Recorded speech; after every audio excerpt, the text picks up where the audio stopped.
Let's do the things. Let's do the things. Hello. Hello, friends. Hello. How are you guys doing? Hold on. Let me pull up some tunes while we're sitting here, too. Because God only knows we're going to be here for a couple hours. And we may as well listen to some chill tunes. Yeah, might as well have some. There we go. Put on some lo-fi Pokemon music. Hey, how's it going, Darth Murray? How you doing? How is your evening? Alright, so tonight, obviously, is the first episode of the podcast.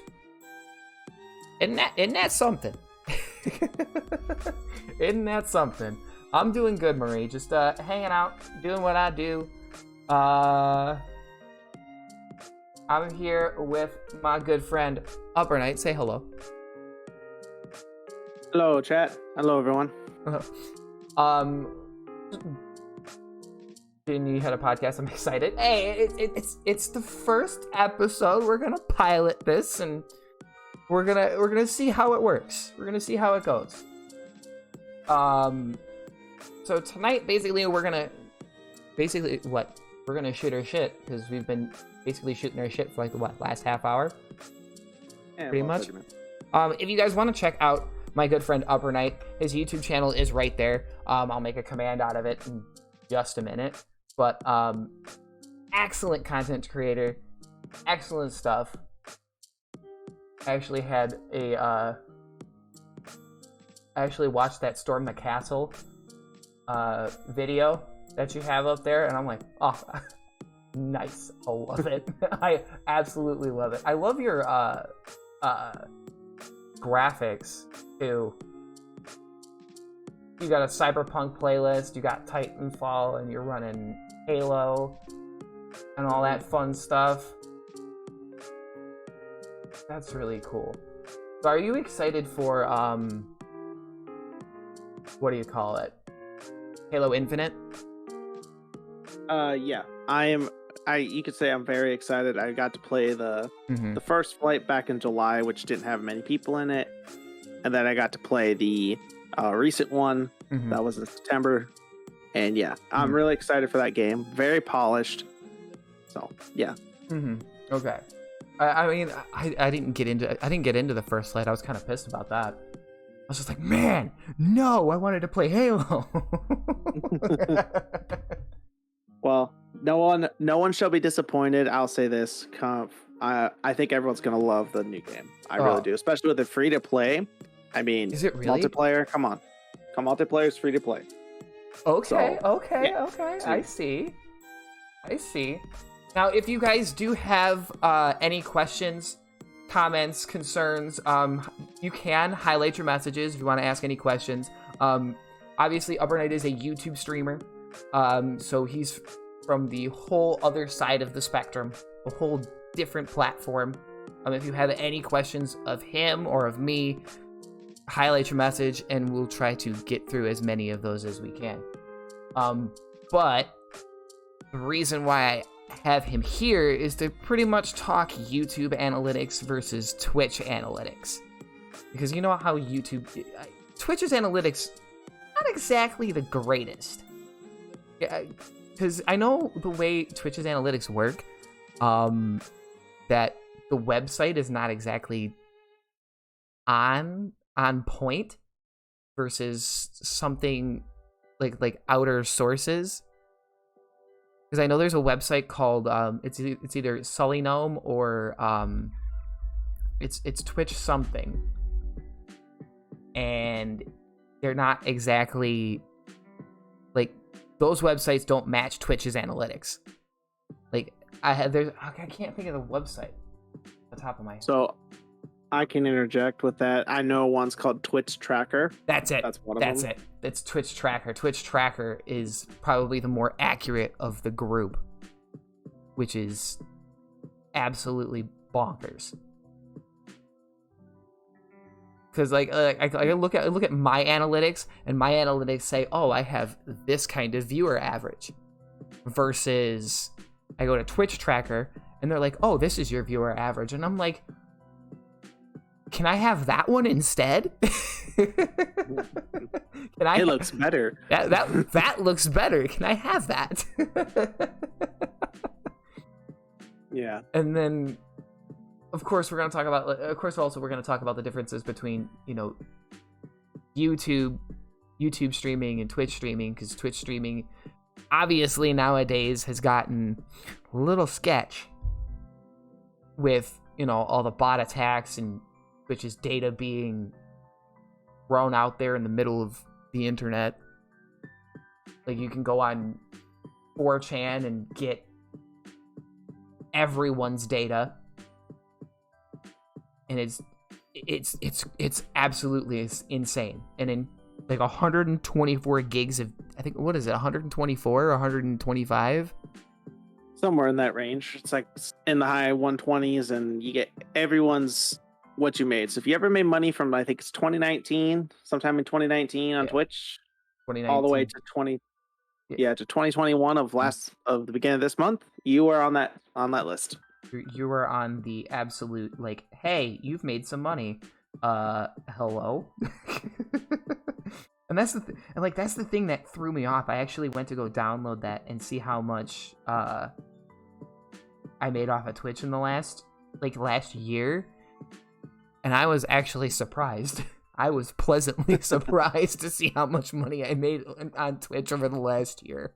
I was just like, oh, so that's on the internet. Great. I'm not gonna brag. I'm not like a Sykkuno or a Markiplier or a PewDiePie, but like, I mean, I'll say this: don't think your data gets deleted either when you delete stuff off Twitch. They put it on a server, one of their AWS servers. That's insane, dude. That's totally, it's like, how much data do they actually hold on to? I mean, there's still clips of Dr. Disrespect on Twitch. And even those counts are gone. I mean, things like that. Like, they just hold on to it, stuff like that. That's the whole point of their servers. Like, they have tons of servers. They still hold on to stuff. Like, I still can't believe they hold on to Dr. Disrespect stuff, even though they kicked him off the platform. I mean, who's unknown user in that top, 10 list? I wonder who that was. Oh, I wonder who that guy was. Was like, everyone said that when they saw that get leaked. They're like, no, this is definitely not anyone important. Couldn't even leave his name on it. Yeah, I couldn't even leave Dr. Disrespect up there. Like, it's insane the amount of data that they put out there. I'm thoroughly impressed. And it was just what one hacker, like one guy that did it. I am not 100% sure on who or how many people did it. I think it is just one. They're saying it's internal, which, I mean, that's not my fault. Amazon has a poor security system. I mean, I'm not going to lie there. I mean, they have good security systems when they want to be. Yeah. But they're not the smartest. No. No tech company ever is. No tech company ever is. Yeah. When you're talking like big tech companies like Amazon or Google or who else recently had a data breach? Like all the cell phone companies too, like Verizon and all the cell phone companies who've had that kind of data breach in the last like 2 or 3 years. Like, it's just how you're in the field of technology. How did you screw this up? How did you do this? Just do it. Just do it. Make your dreams come true. Yeah, make it.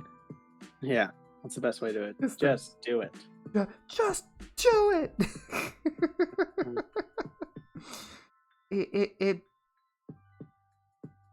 It blows my mind, dude. It really blows my mind. I'm trying to figure out, like,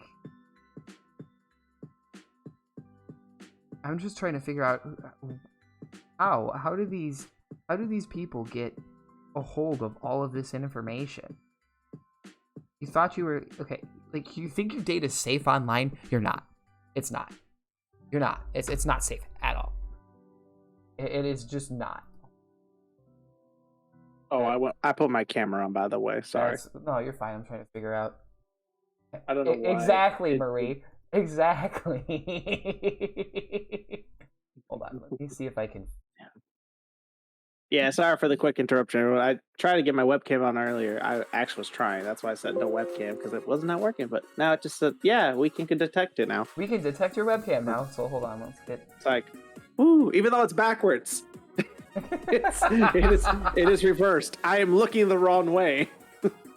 It might work for this because it make me look like I'm looking towards you. But everything's gonna be backwards. So I do a captured. There it is. Yeah, get the window capture. I have to relabel this. Hold on. Everything is it's scuffed. It's fine. We're good. Hey, it's your first one. You're getting it all set. I definitely think if you're gonna have webcam, definitely have your guest have the webcam too. Make it look good. Yeah, definitely. But yeah, exclamation point pro streamer. Mm-hmm. Pro streamer. Boom. There we go. Hey, at least it looks right on your end. My end is reverse. I guess I'll just leave it. I'll just leave it alone. I'm not gonna touch it. No, you're fine. Don't touch it. Just don't touch it. just getting all the kinks out now while we're here. Sure, let's do it. Let's just do the thing. So like, especially like the differences in between Twitch and YouTube, especially with all the data leaks recently with Twitch, when we're talking everybody's payout information being upper has a face. Yes, zombie, upper has a face. Go back to Back for Blood. Go back to your game. I see you. So with especially with like Twitch's data being out there, you'd be surprised how vulnerable a lot of people are. It's really just insane. So I guess my thing to that is this is just another example. It's kind of a scary example quick before we go into like too many analytics for like YouTube and that. Think of what happened just was it Sunday last week when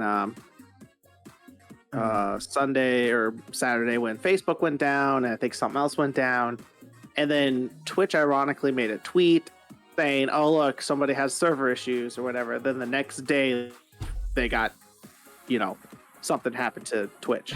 So like that literally that tweet did not age well, as they always say. So I look at it as just watch what you say, especially nowadays. And Facebook's probably one of the worst companies where they will share everything. And I have a hunch that's where a lot of it came from. And they just started matching numbers and stuff. Oh, yeah. Like, because Facebook has way more control than people realize it. They're kind of like that sleeping background giant, just waiting to grab everything. And then they'll decide to one day just be like, all right, we control all this. Yeah, this is all ours now. This doesn't belong to you. This is ours. We are no longer. Yep. You are no longer a collective of people. You belong to us now. Yeah, this is the Facebook area. If you are not a Facebook member, you cannot join. Exactly. That's what's gonna happen. That's the internet over the last 20 years. The internet. Yep. The evolution of the interwebs. It is bonkers. Oh yeah. Holy cow. Let me grab really quick.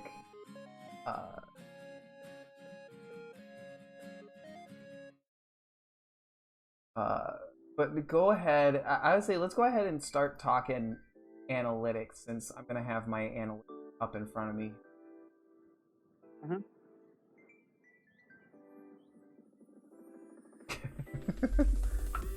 Yes. Add a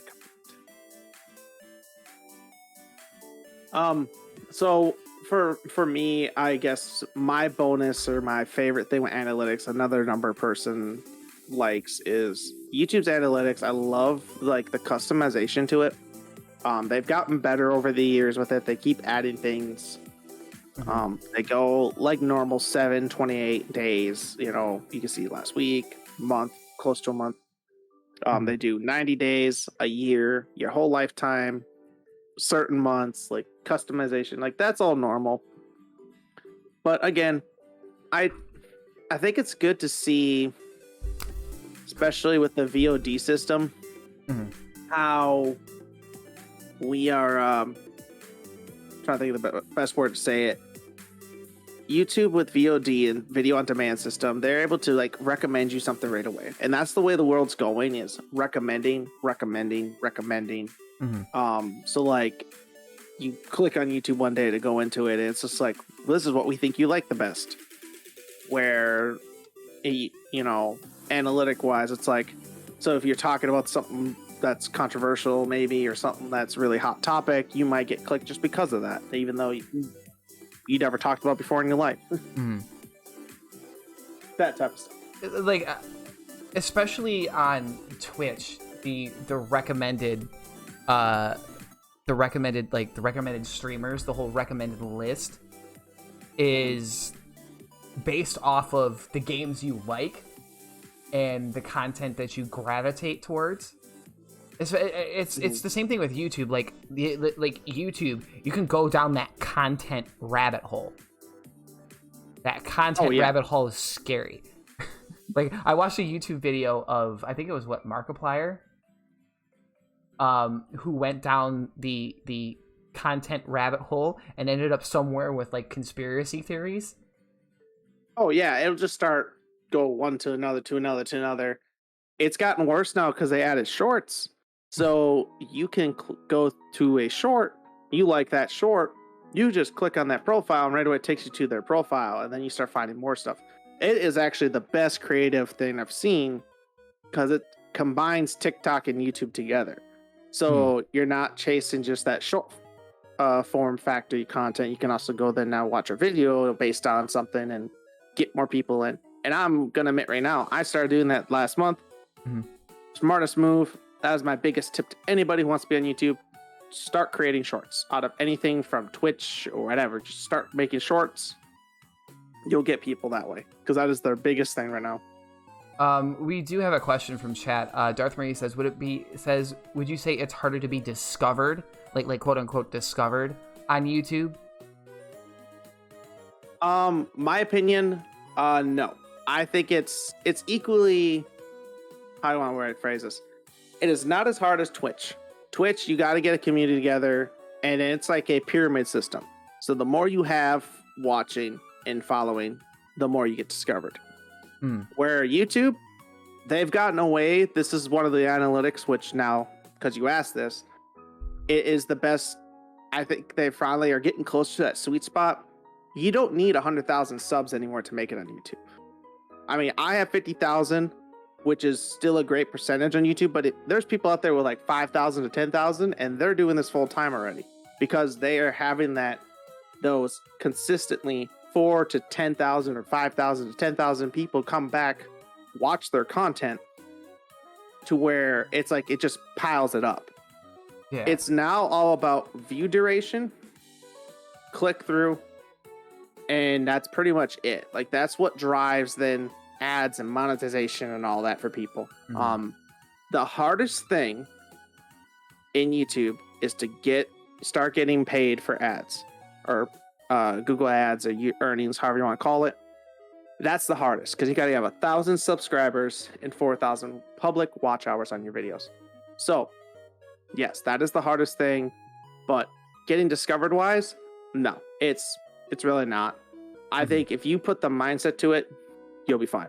Oh yeah, especially if you're putting out content consistently. On YouTube, I don't think the discoverability has changed from when it was just when YouTube was just a wee baby boy, because you could put anything up on YouTube. This when it comes to like, what was this recent video that I saw that just blew up, and I can't even put it. I can't even put the name of the video on my head. I know it was a YouTube short, and that short within a span of a day had like 10,000+ views on it already.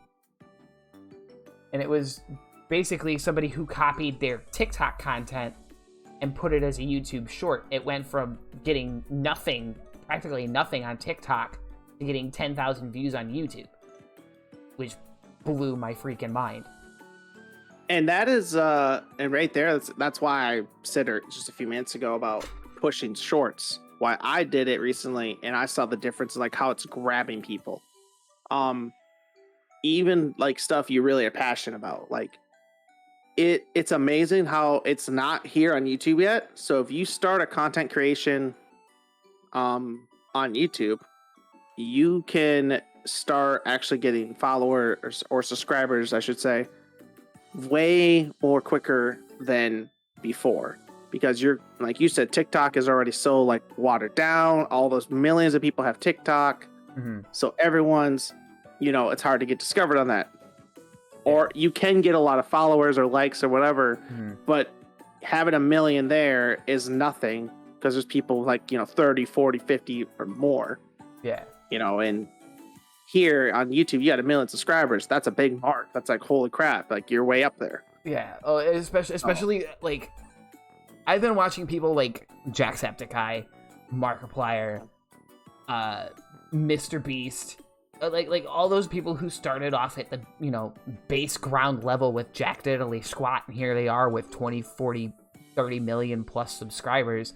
I remember when PewDiePie was just screaming at barrels and Amnesia. Now he's got 100,000 plus million subs, and just anything he puts out gets 4+ million views a day.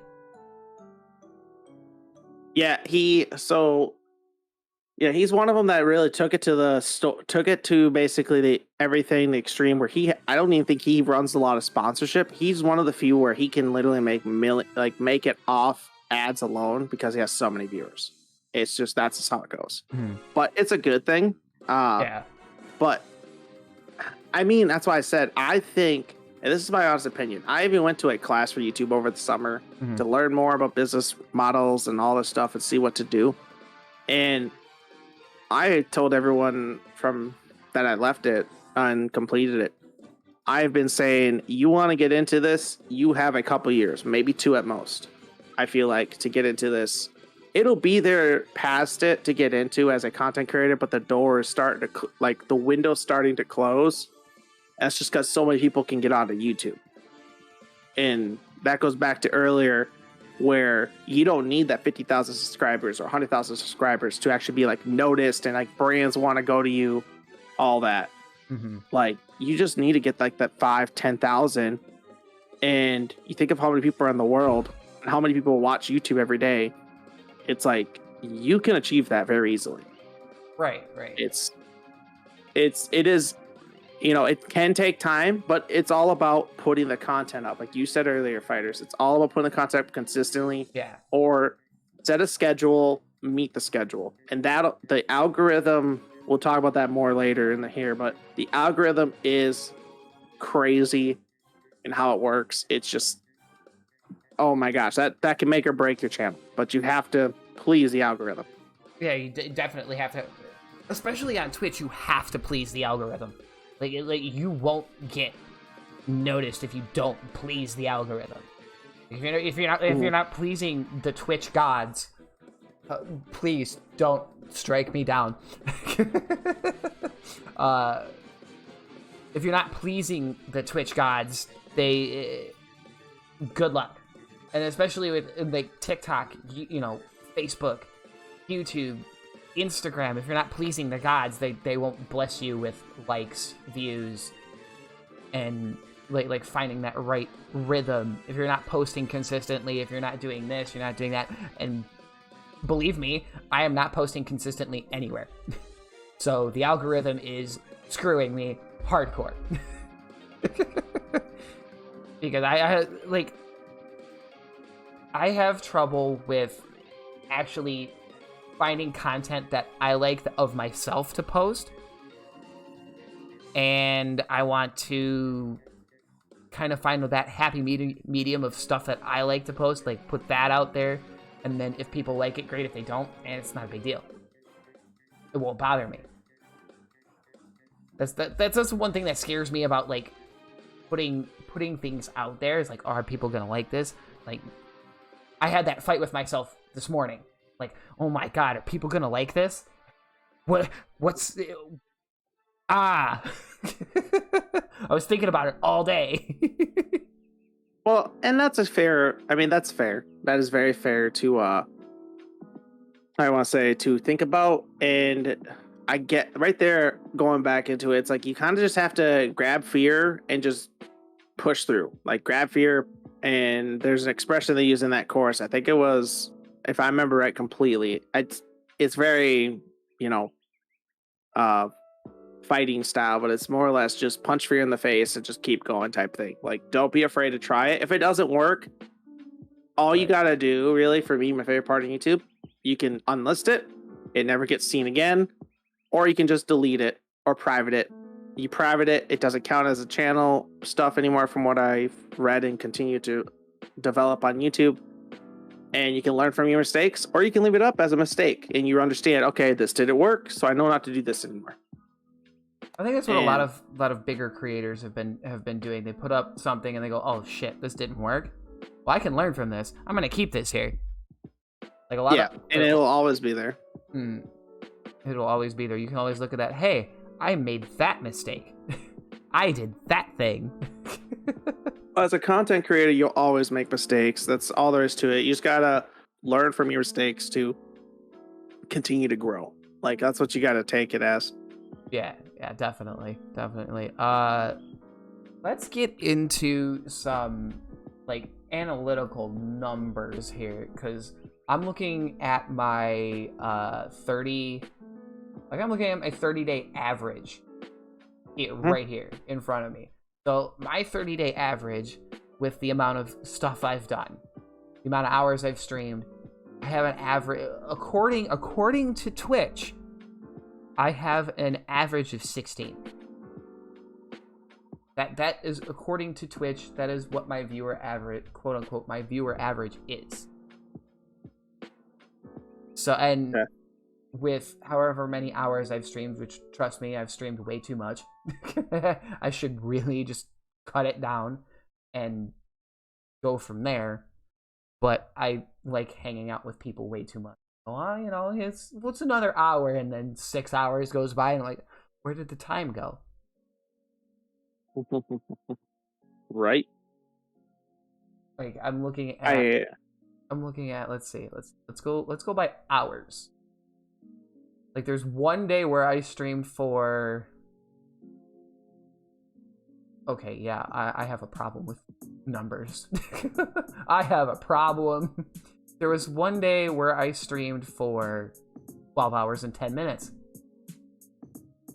Why? 12-hour stream.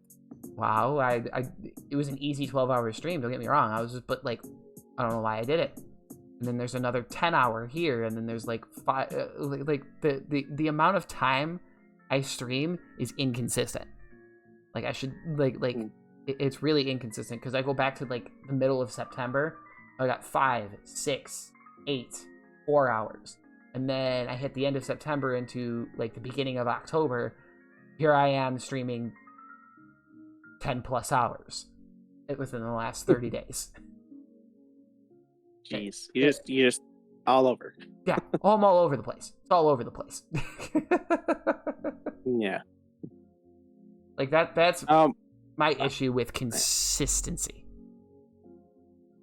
But looking at Twitch's analytics compared to YouTube's probably way different. Yeah, they have a lot more different stuff to to look at. Like I said, the best things to see is always right away when you get to your dashboard. It just shows right away like your channel dashboard. It shows the simple stuff in front of you. It's always going to show your current subscribers, your views, watch time, your revenue. Those are your simple things.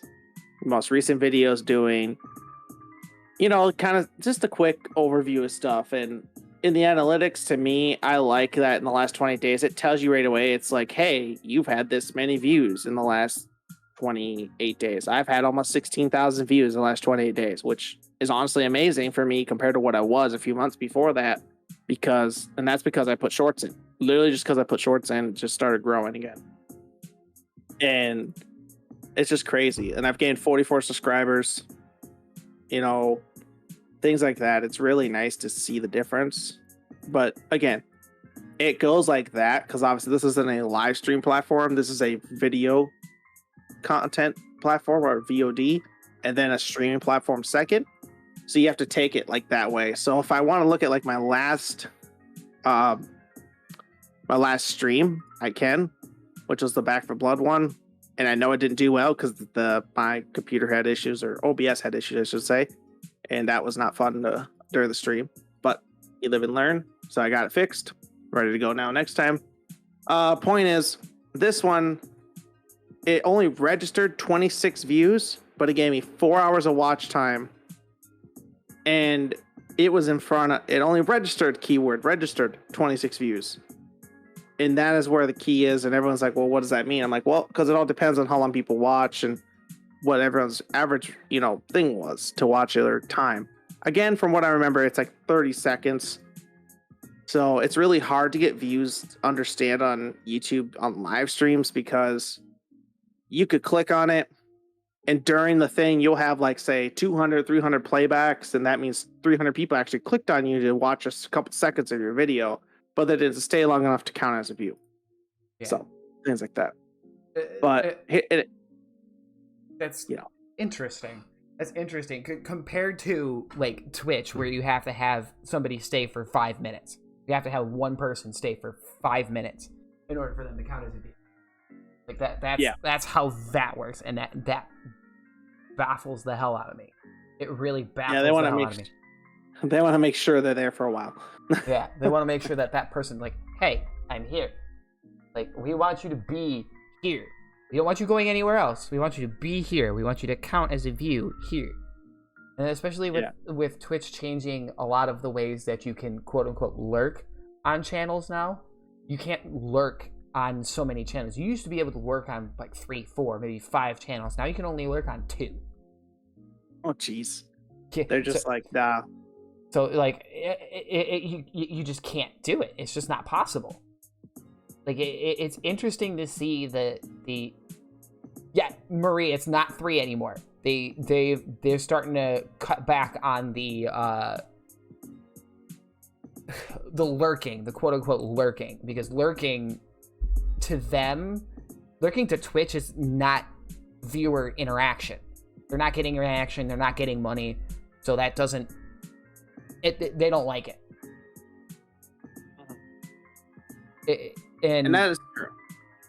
It's probably the same for YouTube live streams. They don't want people lurking. They want people engaged. They want people to, get in there, get that, because they want that sweet, sweet ad revenue. They want the ad revenue. They want the money. Well, guess what? I could turn off ads. You get the choice as the streamer or as the content creator. You don't have to put ads on any stream ever. I don't get that choice here. No, I know you don't. Ads, they're there. You don't get a choice. Yeah, because I need that money. That's the problem. They need that sweet ad revenue.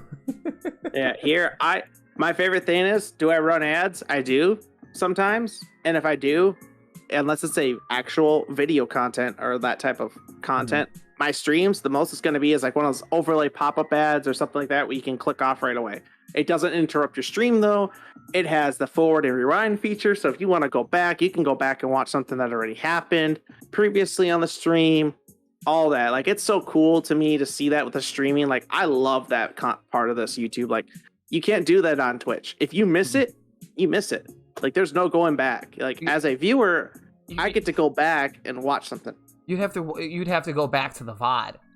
That's what you'd have to go back to. You'd have to wait for the stream to end, and then go back to the VOD and actually watch that moment happen. Or you have to pray to God somebody clipped it. I was gonna say, someone clipped it, and that's if you have VODs. Most people don't have VODs anymore. Oh yeah, not on Twitch. No, most people, like, you can. There's a lot of people I know that have VODs, but at the same time, there's a lot of people that I know that don't post VODs anymore because they're afraid of the bots hate rating them and saying, hey, insert bad word here. Well, the thing about that too is because Twitch made it where you're in charge of your chat even when you're not online, and that to me is I think the dumbest thing ever. Like, when I signed the YouTube partner agreement and became a monetized and all that stuff, I don't remember ever seeing anything about that on YouTube. Like, people can say what they want on YouTube, and I could just get them banned right away, and you're all good. And there's no way to chat after. Like the chat's done. Like it's done, it's over with. There's no continuing chat. Like that's one feature I never understood in Twitch is like you're not online, but you can still use the chat. Yeah, why am I still using the chat? Like this should be disabled. Right. And a lot of people who now are like putting stuff on emote only mode and subscriber only mode because they don't want to get ambushed offline. And that's the one thing that's the one thing I hate about it. Like I'm in charge of my own chat when I'm not even on the platform. That's bogus. One of my friends got banned for a week because of something that was done in his chat while he was offline. And I'm like, you were offline.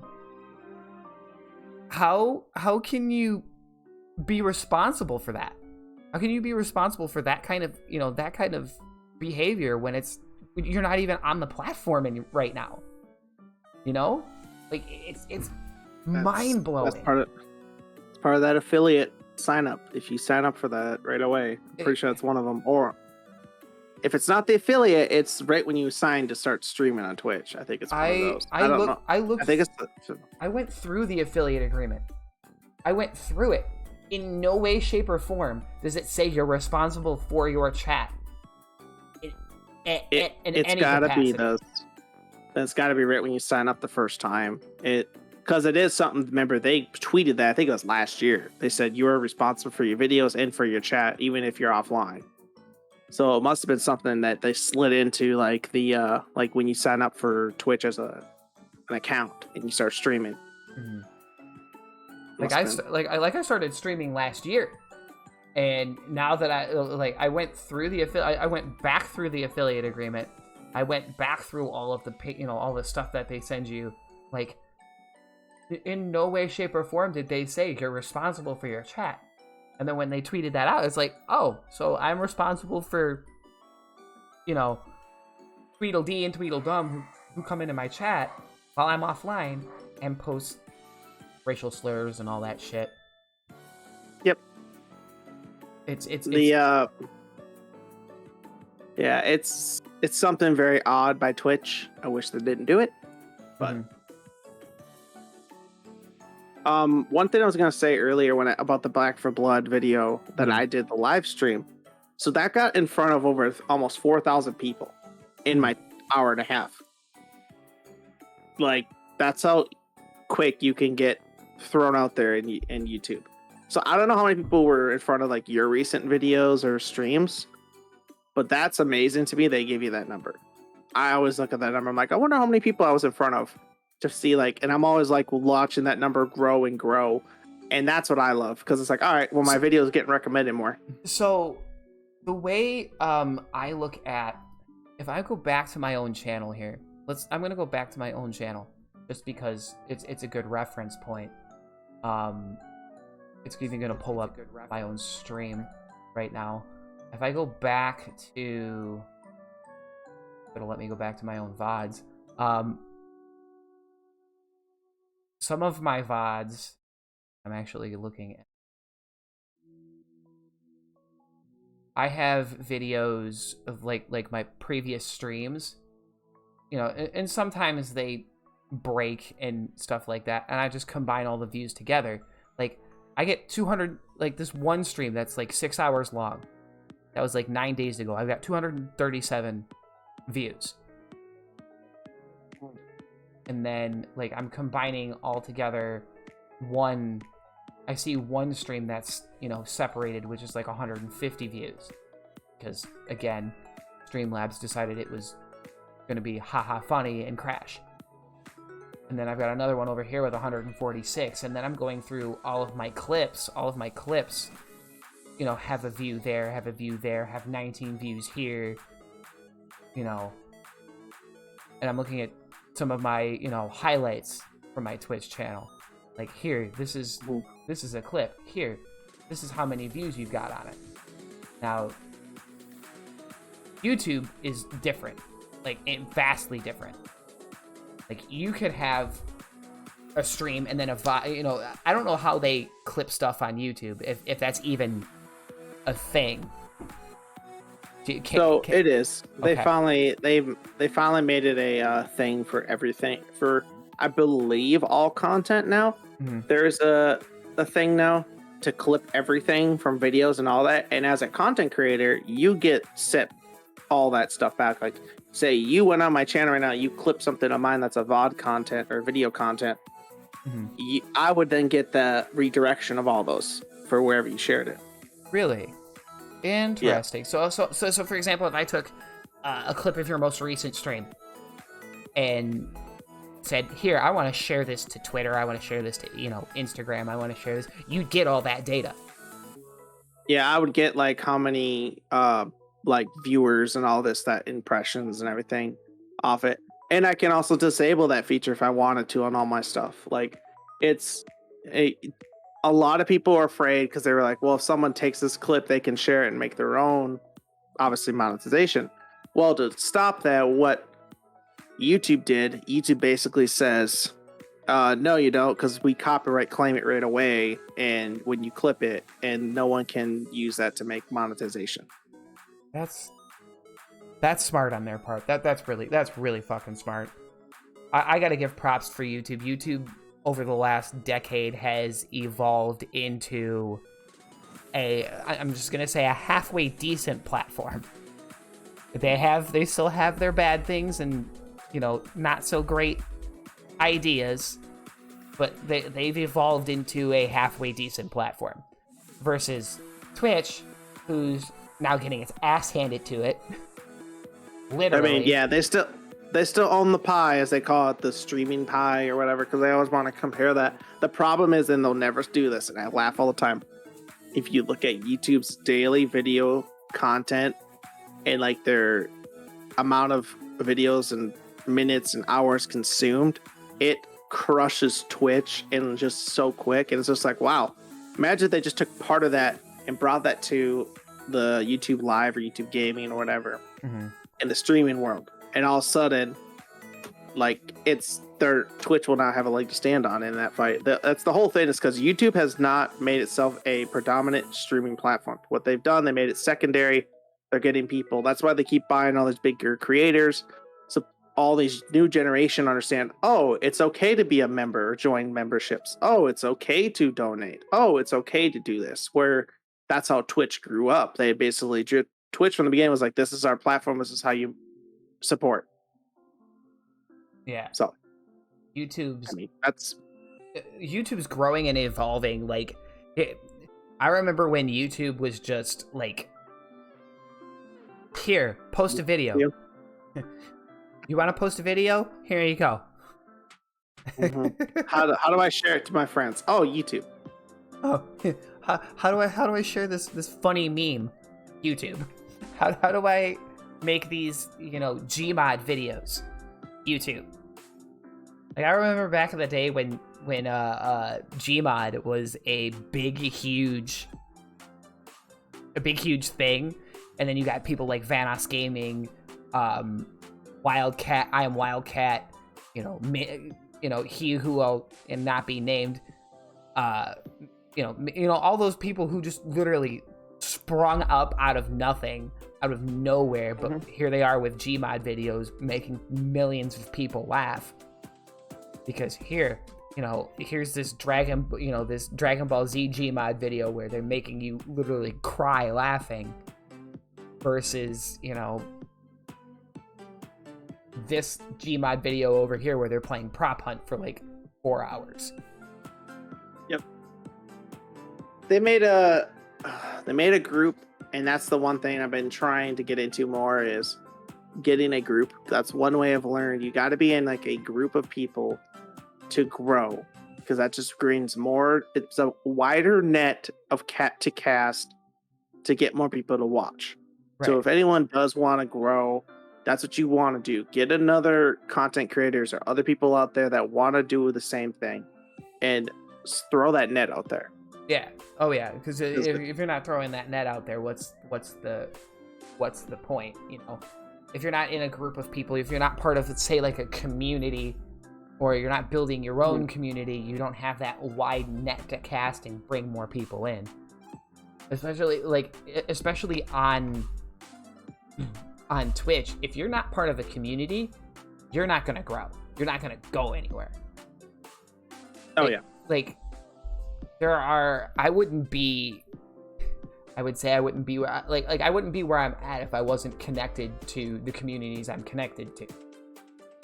Like there's my friend the Reluctant Hermit, there's my friend, the Raven Armed, my my buddy Super, who've built like massive, I wouldn't say massive communities, but like they're out there, they're up there, and they're bringing people in.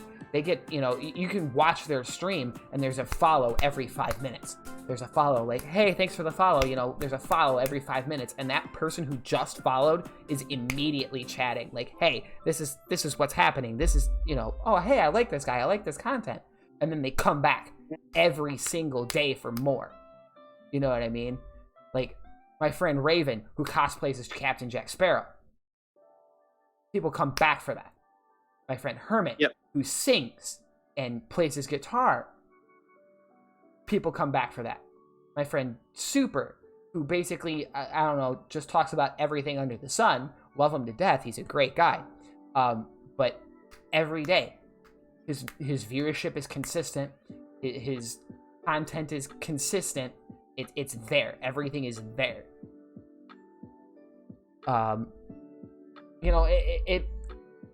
That's the one thing that gets me with especially Twitch. Like, you can have one good day and then you can have you could have 20-30 views one day and then the next day you ain't got jack diddly squat. Because it's either your schedule differs from somebody or differs from your viewers, or your vibe, your aesthetic doesn't please doesn't please that viewer, and they don't come back. Yeah, even though they drop a follow, it's one of those, like, that's it, they move on. Yeah, and that's crazy. Like what they say is they follow or follow through. Like my friend Super says there's no such thing as a hollow follow. All rising tides raise all ships. There's no such thing as a hollow follow, or follow through. Like, don't just follow, but follow through. Like, it's interesting. It's really interesting to see what kind of content people like.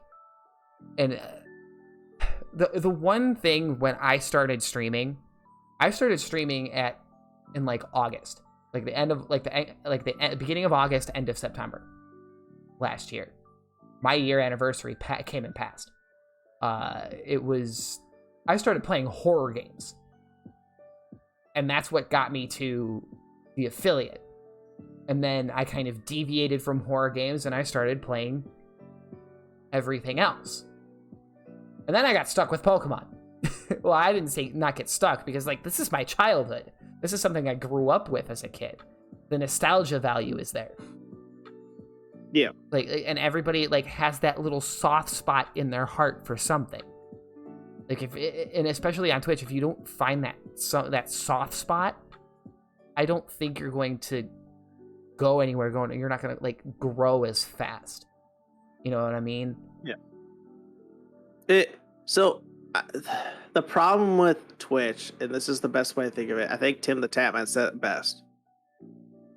It is a small pond with not much growth, and you're basically all fighting for the same food, right? As a fish. Yeah. On YouTube, you are a fish in an ocean now, and you can fight for whatever you want. It's all about what you put in it. It's the same. It's kind of the same thing, whatever you put in, you get out type thing. Mm-hmm. But on YouTube, the ceiling is so far. I know for a fact, would I love to be somewhere like Tim the Tatman in another 5 years or 10 years? Oh, that'd be amazing. But I know that ain't gonna happen, and just because the way society is now and everything. It's kind of like everyone got used to their people and they follow them now. So what'll happen? Who knows? Again, I'm not going to stop trying. But on Twitch, the problem is I don't know where Twitch is going to be in 5 years. That's the same thing that I'm kind of like I've been considering like making like start putting more and more content towards YouTube, pushing certain things like, hey, making YouTube shorts, making this, making that, like pushing certain things towards YouTube. That way I can make the eventual transition and just be like, okay, I do this once in a while, and then this is my, this is where I want to put my effort. You know what I mean? Like, I like Twitch as a platform. Like, Twitch as a platform it's great to meet people. Because you can meet people from all across. I mean, you can probably do it on YouTube, too. You can probably make tons of friends on YouTube. Like, you can make friends from all across the globe. It's fine. One thing I don't like, back when I started, this is back like, so I've been for 10, 13 years. So yeah, it's been a while. Long time ago, basically, YouTube used to have an in-system message and creator box where creators could message creators on YouTube and no one else would know. And that's how people grew. That's exactly how people grew. That's what I don't like. They took that away, but that was part of that Google Plus thing that they did and it failed. So that was another thing that was good. Again, it was kind of like their own little like ecosystem for Google creators. If you uploaded something, you could link in, it would upload automatically right away there and let people know who are interested. Like, it was very cool what they had, but it didn't grow. So it was kind of like people either accepted it or didn't, and not really easy for people to understand. So they shut it down. They shut down that inbox system. I think they should bring that inbox system back or some way to where it's like, if someone wants to reach to you directly, they can just reach to you.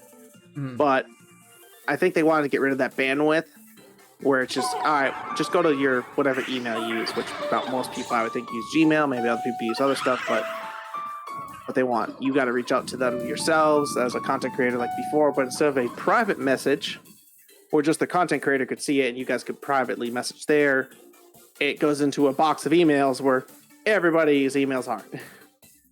And you got to try to stand out. Yeah. Like, and Twitch, you can DM other creators, you can message them, like, wholeheartedly. Like, I could go to, even with Discord, I can talk to a whole bunch of creators. Like, I could actually go onto Twitch right now and DM, one of my friends and be like, hey, what's going on? How you doing? What's up? How you doing? You got something going on here?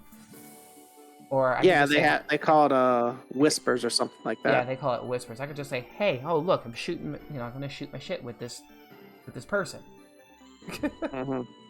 And it's interesting to see that, like, that YouTube had that kind of system, but then they took it from you guys. Yeah, and I think it was just due to the fact of the bandwidth it was taken. Like, it was so different back then. I missed some of it. Some people hated it because the whole thing was people were video game people. Like, they were playing video games, and a lot of people, they had to find video games that weren't getting copyright claimed, all this. So that's how they played it. But for me, it's like, if I would have started back then like that, I would have had such a different future now. And yeah, it would be way different. But I learned from all the stuff back then. I still remember all the features back then like that. It was so fun. But now, they've changed it for good. A lot of it. I assume the issue was that whisper feature that's still on Twitch. For YouTube, it worked, but then it was getting to the point of they just wanted everyone to use their own. It was to Google Plus or whatever is what it was first. They went from that to Google Plus. Everyone used their Google Plus account or whatever it was called, and basically used that social system. But then that died, and then they just never replaced it. So now it's just emails. Yeah, they were just trying to on Twitch, like that's the whole point of like Discords now. Like you have to like if you build a Discord, you build a community, you that's how you connect with other people. That's how you get messages out. This is how you avoid like now DMCA. Like recently, I think I heard Back 4 Blood plays Black Betty. Oh, it plays more than just that. Oh, it plays more than just that? Ooh. That's not good. There's other songs in there. Yeah, it's the jukebox level. And yeah, unfortunately, that's in there. They should have a streamer option, or they should have something like that. But here's the kicker. On YouTube, all that will happen is it'll say that's a copyright claim on that. And you can cut out that song or mute that part of the stream, but you won't lose that stream. And you won't get a strike. Yeah. I would wholeheartedly agree and play that jukebox, but like I don't need DMCA strike on my channel. Thank you very much. Yeah. Well, see, that's the difference to me from where on YouTube it falls off. They have a time limit. They fall off. I know here on Twitch they don't. Oh no, because if I go to what is it? Summary stream? No, not stream. Like when you turn your stream off, it'll show you like, hey, this is X amount. This is what happened. Blah blah blah. This is how you're gonna get. It even tells you like you have this many copyright claims. If you get 3 copyright claims, you're done. That's it. Like that is the end of your channel. Period. End of story. So like getting a copyright claim on Twitch is a death sentence. Is a literal death sentence. As versus on YouTube, getting a copyright claim, you can either fight it or it'll fall off at some point. You get 3 copyright claims. It falls off. You get 3 copyright claims on Twitch, boom, it's over, you're done. That's the end of that. And that really blows my freaking mind how like when DMCA hit YouTube,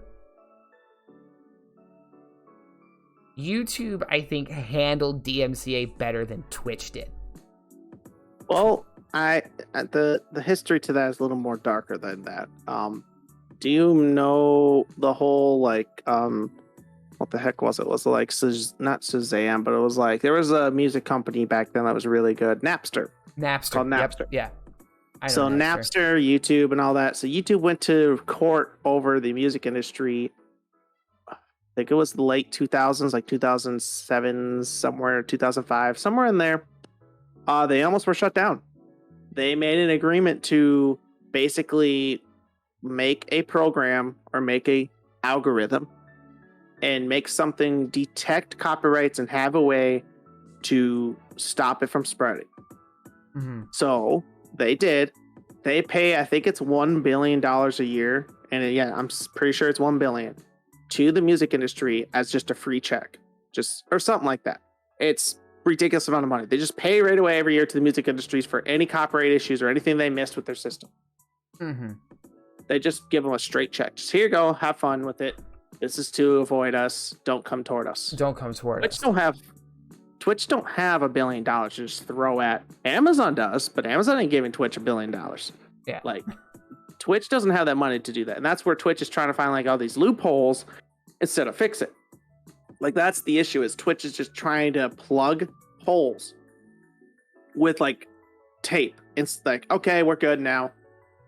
Work another 5 months and then it's going to break again. It's just like you can't do that. Where like YouTube had to bite the bullet then, and it took years and years, and they're still building on that, and it's still getting better. And it's just like things like that are getting crazy. But that's why YouTube still has issues sometimes, but they have a reactive way to fix it.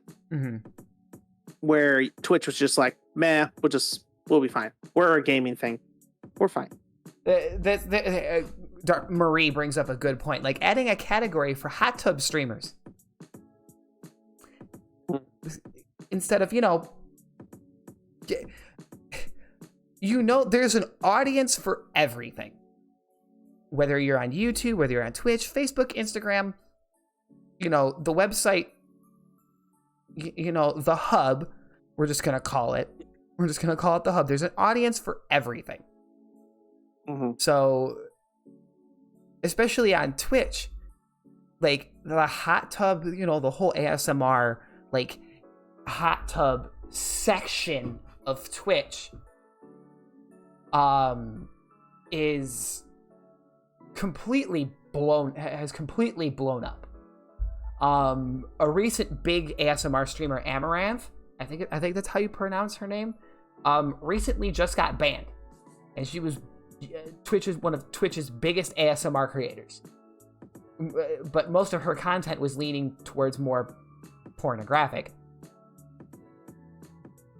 I mean, guys can't pull their chests out, and wear slim type bikinis and all that. If we do that, it's as a male figure or anything, basically it doesn't matter. Like, you look like a male, they're going to classify you as a male on Twitch. They don't care. Like, they say they do because they got to be politically correct, but they're like, no, you can't wear that. Oh, that person over there that it got the big, even the fake boobies or whatever, yeah, they can wear it though.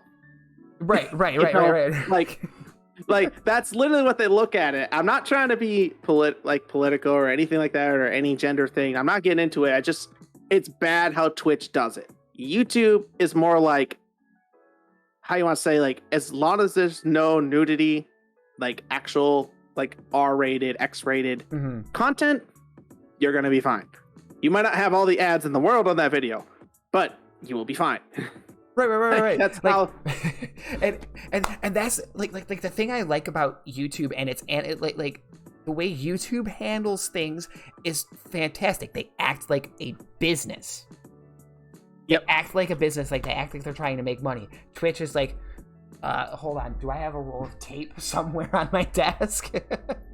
Yeah, you have another leak over there with now you have your hot tub streamers. They're trying to break something and they're costing us money. Oh, okay. Here's some more duct tape. Duct tape.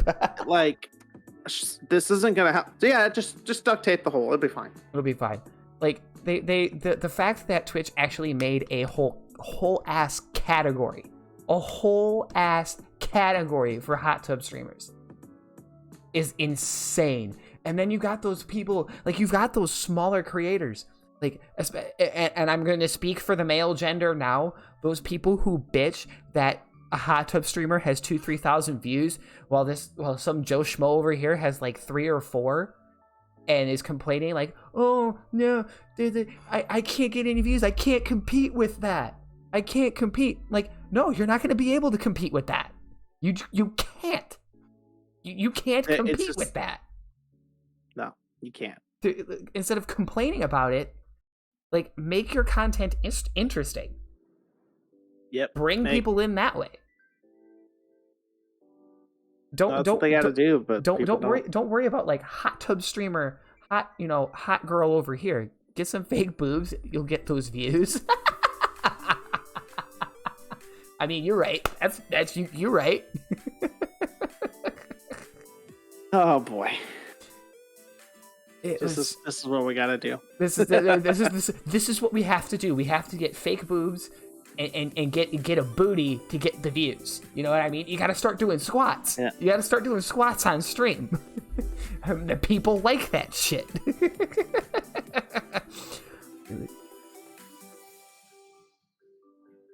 It was Twitch. I mean, oh, go ahead. It was Twitch actively admitting that half their audience is 13-year-old adolescents still doing what they're doing on stream. Exactly.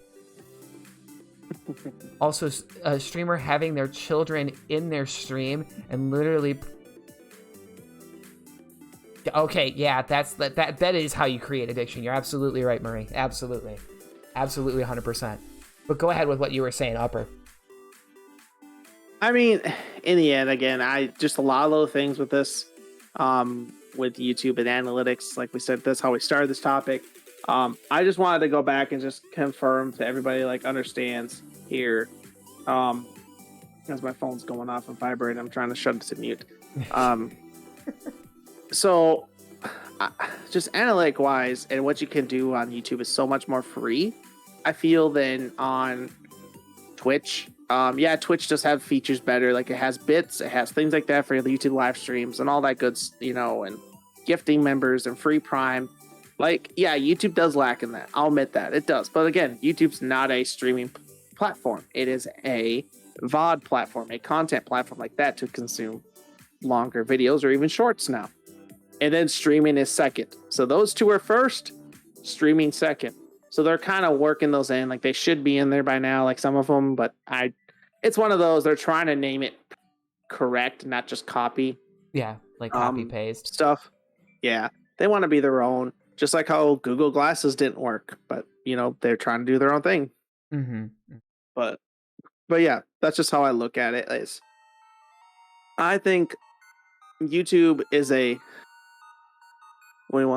better, a better or safer future for your audience than Twitch. And that's just because I've been around it so long. And I even tried live streaming on Twitch for a little bit this year, I think it was. Even end of last year, doing like restreams and all that, and like multi-streaming. And I just didn't find Twitch as appealing as YouTube, I guess. I don't know. I never did. Yeah, and Marie brings up another good point. YouTube doesn't take half your revenue. Oh yeah. Oh, that's an easy one. I get 70% on YouTube. I don't have to pay no half. I get 70. YouTube gets 30. That's all it is. There's no having to be partner. None of that. There's no fighting at YouTube. YouTube, you get 70% versus Twitch, where you get half of the revenue, and Twitch unless your partner.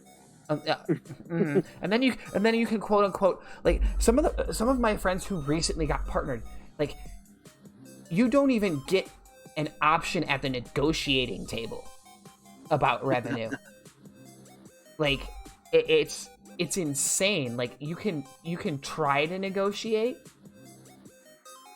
but you can try to negotiate for more money, but at the same time, they're gonna say, "This is what you're getting.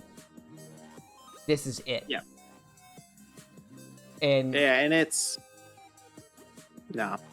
It's that's stupid. Kind of. It's so stupid. Like, stop taking half of my money. Well, they take half your money, then they take money from the person who buys the bits, and all that, and they take money again. If I remember, I think they take money from the person who buys the bits because that goes directly to them, to Twitch, and then they take money from the bits, I believe, from you too as a creator. If I remember right. I believe they do. I believe they do. They take 50% of everything.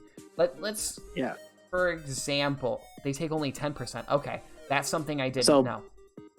So bits, they don't take as much, but they. Okay, so that's the thing. I know. Again, that's the thing I like about YouTube right there for monetization wise. Like, through their own system, it's 70-30. They get 30, you get 70, no matter what. Unless it's like if I remember right, I think Super Chats are under that category, so they take part of that. If I remember right, I would have to double check. I think it's part of that is they take part of that revenue, but I could be wrong. So let me take a quick look at my recent analytics and see when I got my last Super Chat. So to go back on the bits, you get 100% of the bit revenue. Like, if you get cheered 10,000 bits, all of that is yours. Okay. So that's like $100. So if somebody gives you $100 in bits, they give you $100 in bits. Okay. They take half. Which just makes that money on the first one. Yeah, they take half of your sub revenue, which is bullshit. Exactly. Which is where you can get most of your stuff. When you're buying bits on Twitch to give to people, you get, like, it's not $1 for 100 bits, it's $1.40. So Twitch is making money still off of the bits. Like, they get that 40 cents or whatever chunk of change that they get from people buying bits and stuff like that. Yeah, that's insane. But, like, here, I'm gonna fucking throw myself out there. On bits alone are half of my revenue from last month. Bits alone are half of my revenue. Dang.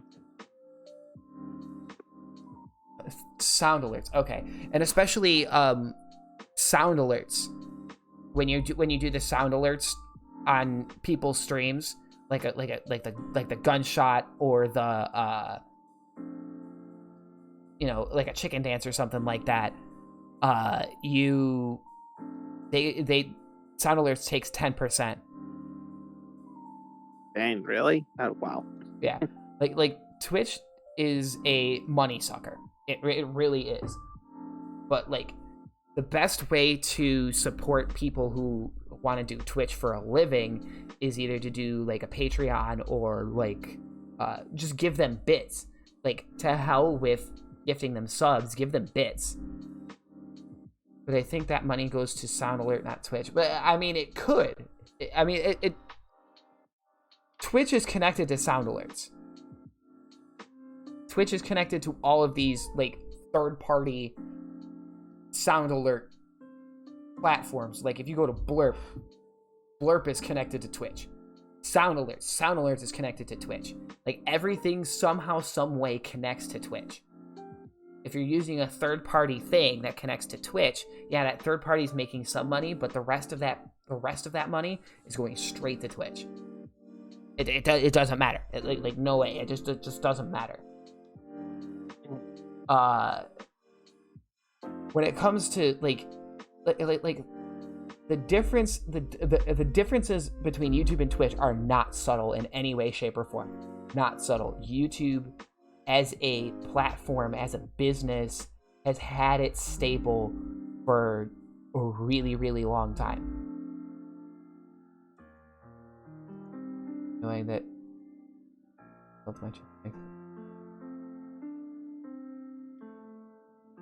exactly. No, and Biscuits brings up a good point. Like, there's a lot of people who don't do Twitch for money. They do this for fun.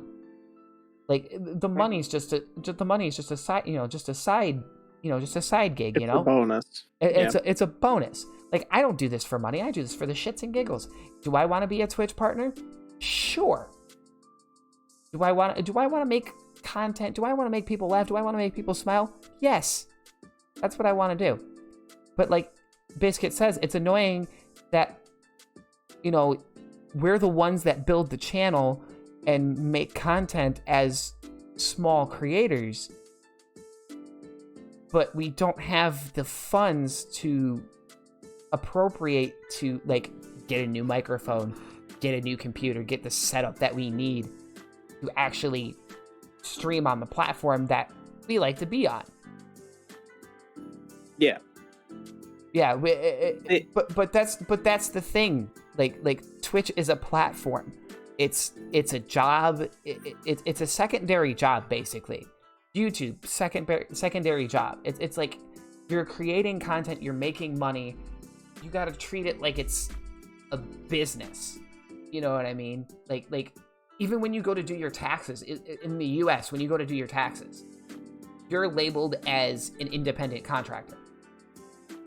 According to Twitch, Yep. You're not employed by Twitch in any way, shape, or form. Yes, you signed the affiliate agreement. You're not part of Twitch's payroll, like officially part of their payroll. People just give you money, and they take half their revenue, and then you do the taxes at the end of the year.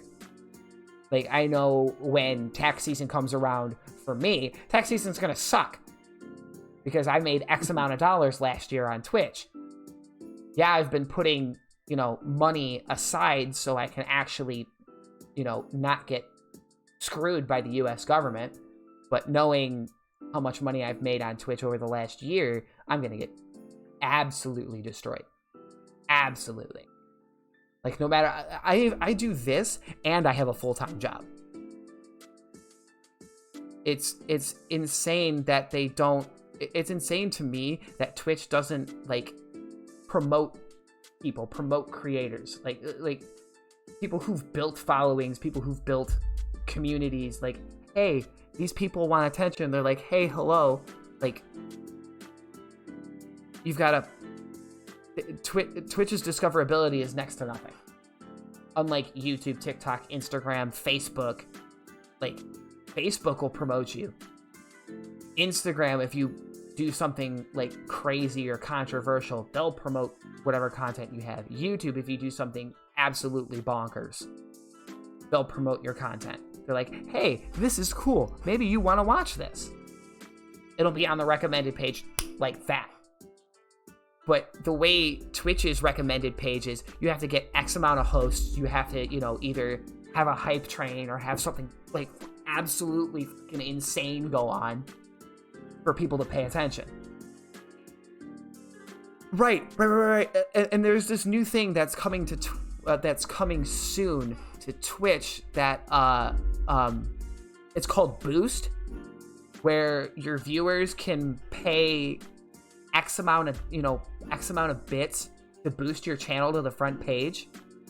Yep. But that's gonna benefit people with hundreds more 100+ views, more than it's going to benefit people who have 10 to 20 or 30 to 40 or 50 to 60. Which is... Yeah, because remember, it's impressions it goes off, not views. That's the problem. Yeah. So if you boost for 1,000 impressions, anybody who sees it on their screen and never clicks on it, that's an impression to Twitch. And same as YouTube. Impressions, that's what all agencies and ads use that as. So for me, I think it's not a good idea. I think it's okay, but it should be like a view thing almost, like, which is hard to do. I get it, but you already did the impression. Why not just do it as a view? Change the coding to a view. Problem solved. Oh yeah, problem solved 100%. They don't want to do that. No. Twitch don't want to do that. Especially not give people a chance. And that's the crazy thing. That's the one thing that's gonna get me until the end of time. How can you... I'm just gonna put a disclaimer out there. I'm not complaining about Twitch as a platform. I'm complaining about them as a business. The platform... They are very bad business model. Very bad business. Yeah. Very bad business Negative model. every time. There are a lot of great people on this platform. A lot of fantastic, amazing human beings. My faith in humanity has been restored because of this platform.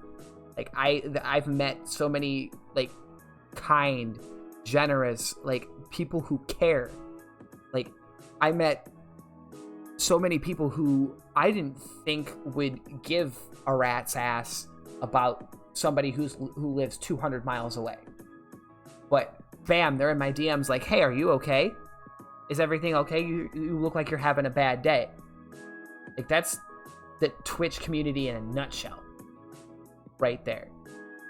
They're the small communities, the big, the people who have 100+ viewers and things like that. Those communities who go, hey, are you okay?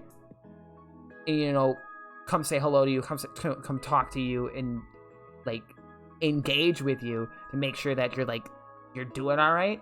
Those are the kind of people that restored my faith in humanity, at least. Not all human beings are bad, is what I'm gonna say about that. Yeah.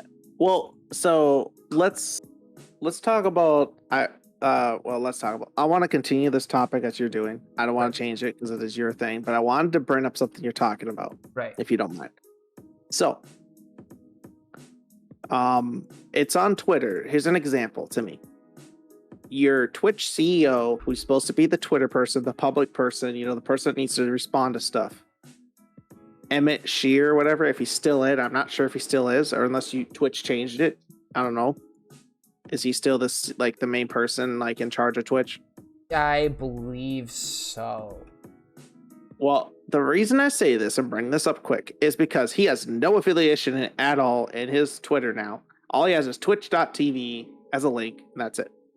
He basically just, that's all he's got. And it's got thinking about coordination, community, and connection. Something simple off the wall. Ryan Watt or Wyatt or whatever his name is, that guy, everyone who's talked to him, Tim the Tatman and Dr. Lupo and all those people that went over to YouTube said he was the one who went to them it was communicating, explaining what they could become on YouTube, trying to bring them over. Has his thing on Twitter saying head of YouTube of gaming at YouTube, which is the live stream part. And like, he's insane. He's on Twitter all the time. He's responding to people's tweets. He's engaging. Like, that's draws people in, like those bigger creators and all these ads and all this stuff. Like, so Twitch as the, how you want to say, the smaller part, like smaller creators, they can stick together and build those communities more quicker than on YouTube. Because again, YouTube wasn't built that way. YouTube was built a different way. Mm-hmm. So, but seeing what he's doing at the top, and it reminds me of what you're just talking about, eventually I feel YouTube will get there. Gaming part, like the stream part, will get to that point of Twitch. And when it does, it's going to be this big landslide. Oh yeah, it's definitely going to be a big, huge, like, tilt. It's just going to be a tilt. You're going to see, like, Twitch kind of, like, fall off. I mean, it's still going to be a platform. It's still going to make money, but it's not going to be as popular. Because everybody's going to be like, oh, hey, you know, I don't have to have half my revenue taken. I can go over here and get 70% of it. Yep. And you probably take at least 50%.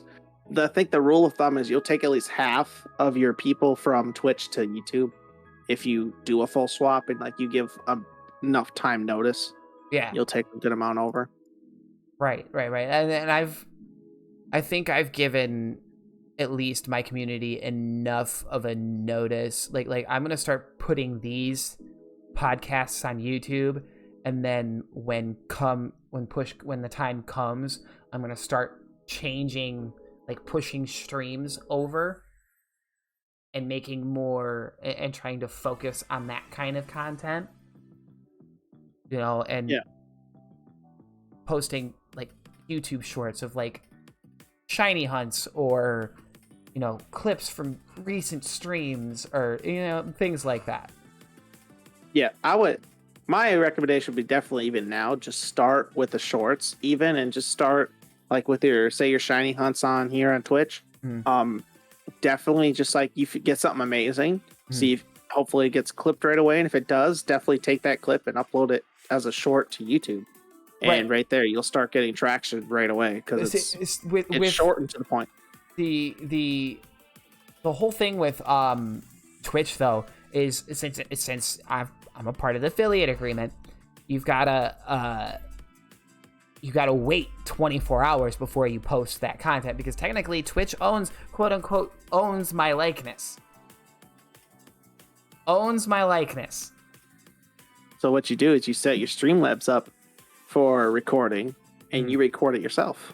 Exactly. Because they can technically, if it doesn't have the encoder part on Twitch and use your own re-recording, they really can't stop you from that part. I look at because again, you are recording it from your computer and it's get transcoded in Twitch. So anything from Twitch in that clip, okay, fine, but I recorded it myself. I could do what I want with this content.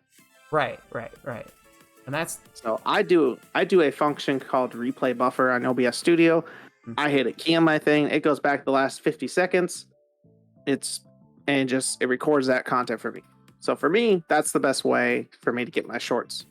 So that's why I play so many games. I get shorts like crazy, and that's kind of what I'm going to continue doing because it's so much fun. I love doing shorts. Shorts are so fun.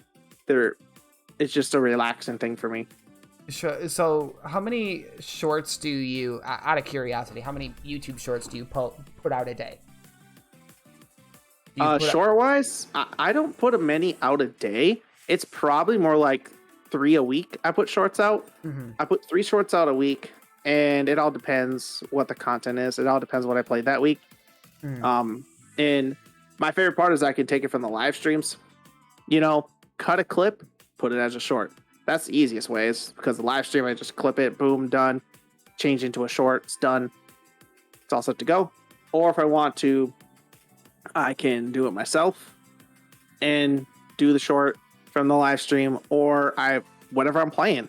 Anytime I'm playing a game now for a session, as they call it, from either recording a video itself or to just playing a game to relax for a couple hours or a few hours, I always have that replay buffer on to capture any, and that's the reasons. To me, it's like this was the best thing I could have ever done. And I'm telling everyone out there now, again, like I said multiple times, definitely do shorts on YouTube.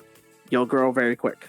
Oh, well, like it might not be like overnight. Maybe it will. Who knows? But definitely shorts, post them, and just go from there. Like it's fun. It's a fun little thing to do. It's like I like that YouTube added shorts, so it's kind of like TikTok content. It's like a minute and a half, or even what TikTok has gotten now, 3-minute videos. Like yeah, YouTube only goes to 50. I think it's 59 seconds. The shorts. Okay, it has to be 15 seconds to 59. 15 to 59. Okay, that's interesting. That's interesting. And it has to be a certain format too. You have to meet, like for the video portrait mode or whatever. Okay, so is it like camera on top and then, or like? Well, you can do camera top, video bottom, but you have to make the video file actually look like it would be viewable on a phone, not on a screen like a monitor. Oh, okay. So you have to change the resolution and dimensions. And stuff. Then I'm going to ask you: have you ever heard of this thing called cross clip?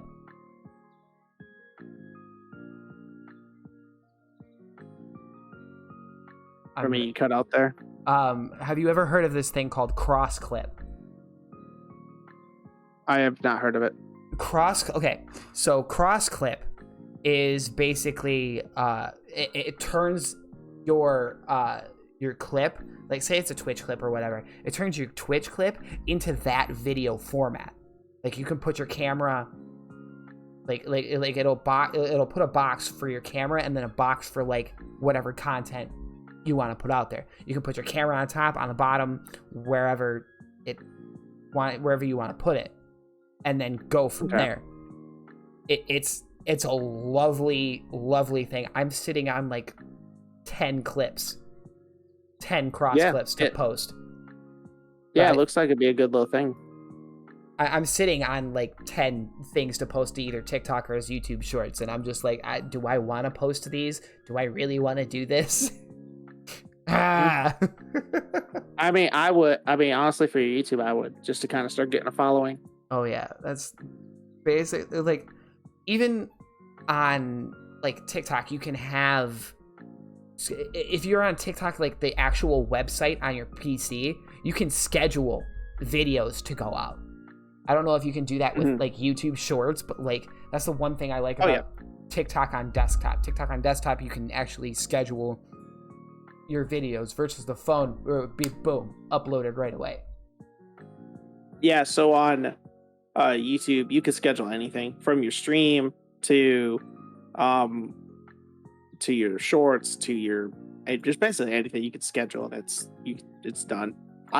That's one thing I do like. Again, like you schedule your stream, you can put all what you want on it and transfer, like put trailers, all this stuff. Like, yeah, you can do that on Twitch, but to a point, it's like you kind of have that already set up. Where like me, I can put my YouTube stream to public an hour, like a day ahead, and people will know, searching the internet, like, or on YouTube, like, this person's gonna live stream tonight. What's he live stream? Well, maybe I'll check it out. Maybe set a reminder come up. Exactly. So one of the things I'll say, like, I want to go back to earlier in I forget who mentioned it in the channel, if they're still here, but it was about okay. Well, one of the things I'll talk about now, that I want to talk about, then I didn't have it in front of me, I lost the page, but I got it back, is the whole, they were asking about, is it easier to get discovered? And this is how I would say, I know I sent you the page earlier for Streamlabs. Yes, you did, and I have that up. Yeah. So my whole thing to that is the numbers I look at that is always, you first look at your unique channels per quarter. And by the way, anyone who's in the chat, like, to me, this is, I mean, whatever Fighters does with it, but he can link it later or something if he really wants. But it's on Streamlabs blog. You can go get it. You can look these numbers yourself. That's what I love about it. Point is, so let me talk about these quick analytics before we move on to anything else quick. Is so Twitch in 2021 of quarter 2 had 11.4 million users stream. Okay. their average concurrent viewers was only 3.014. So basically 3 million viewers, but 11.4 people streamed. That number already sounds very far off, don't it? You know what I mean? Like, you basically, in simple terms, you had 11 people streaming, only 3 people were able to watch. Well, how many people does everyone get? Well, like a quarter of a person type thing? Not many. So right away, that's like, all right, it's very diluted, you know? Yeah. The waters are very, very diluted already. It's not looking good. So I go to YouTube. And I'm like, okay, well, what about YouTube? How many people were streaming last month or this quarter? Only 597,000. Not many people are streaming on YouTube at this moment during that time. You know, that's not bad. What about the concurrent viewership? It's 599,000, almost 600,000 viewers. I mean, technically, there's enough viewers for everyone to get at least one viewer. Like, the ratio is way better to me right away. And this is just the streaming part. Like, this doesn't count about all the people watching YouTube a day and all that crap. It's, you know, this is just the streaming to streaming operation type here. And it amazes me, like, YouTube had lost a lot. And everyone's like, oh, YouTube gaming lost a lot in streaming. Like, they were way up and now they went way down. I said, oh, yeah, because everyone realized they went to Twitch probably, or they went to Facebook because they're like, well, I don't get a big enough viewer right away, so I'm going here. Well, no, because YouTube is different. You got to build your content around your stream, or like your other content, and then your stream is second. The other platforms, streaming is your main priority, and that's how you get your stuff. So again, YouTube rewards you for putting the effort in. So if you put more videos, more content out there, they will direct more people to your stream. Right. Instead of the other way around of trying to fight for the views.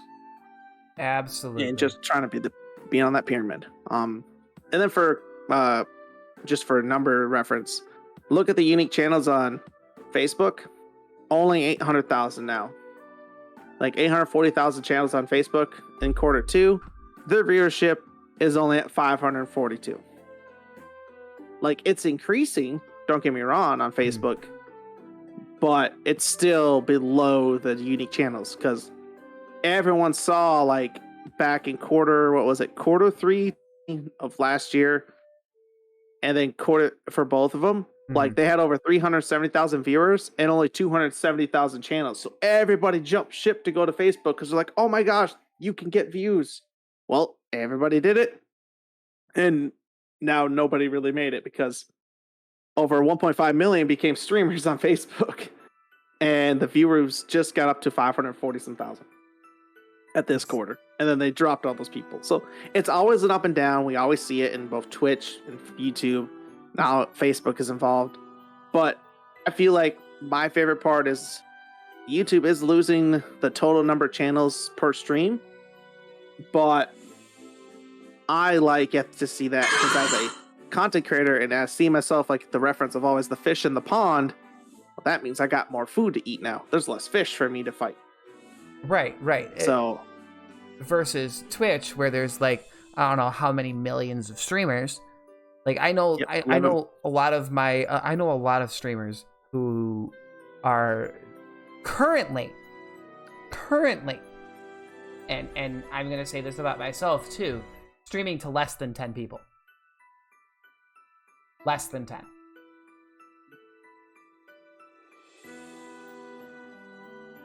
And you think about that, it's just like, wow, that's insane. There's hundreds of millions of people streaming to less than 10 people. But like that, in all honesty, I don't like this. I like to say the numbers don't bother me, but they do. Like, I'm doing my damnedest right now not to look at my numbers. Like, right now I'm not looking because I don't care. Because I'm doing this so I can put content on another platform and actually, spread my proverbial wings. Yeah, which is what you got to do. You gotta do that. But Is there anything else you want, like analytics? People say that they never look at their numbers or hard. Exactly. People who say they're not looking at their numbers are lying. I'm looking at my numbers right now. I'm not gonna lie to you. I'm looking at it right now, and it's when you don't look at your numbers, that's when you've made it. Basically, those are the people who don't care. Yeah, like I make all that. It don't matter. I make all this money. I don't care. Yeah. Your XQC, you make that almost $1 million type a month almost. Like, you don't care. You're just loading up that game and just playing something. Yeah, right? I wish I could, there are days where I wish I could load up a game and not care how many people are watching. But I know for a fact that I give a hot damn. So I'll say this quick for my streams. I've turned to that. I used to be that for the first year of live streaming.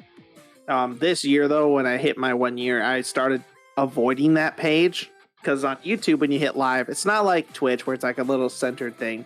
You got to click on 4 or 5 different tabs to get things, which in the beginning I didn't like, but now I kind of like it because I can hide my viewership and I could just leave up my activity one, and I could just have my chat up with a little window to see how my stream's doing and go from there. And I don't even look at my numbers anymore. The most I look at is before I end stream, I will click on analytics. I'll click on playbacks to see how many people actually clicked on my stream. And then that's really it. And then I'll end the stream. So that's just to see how many people. And it's cool to see my playbacks keep going higher and higher. And because obviously my last video too, even though it wasn't great, I tell everyone it was in front of almost 4,000 people. They got to see it. So that the more your impressions will get out there, eventually people will click on it. And that's kind of what you want to do. You want the algorithm to grab your video and keep pushing it in front of people.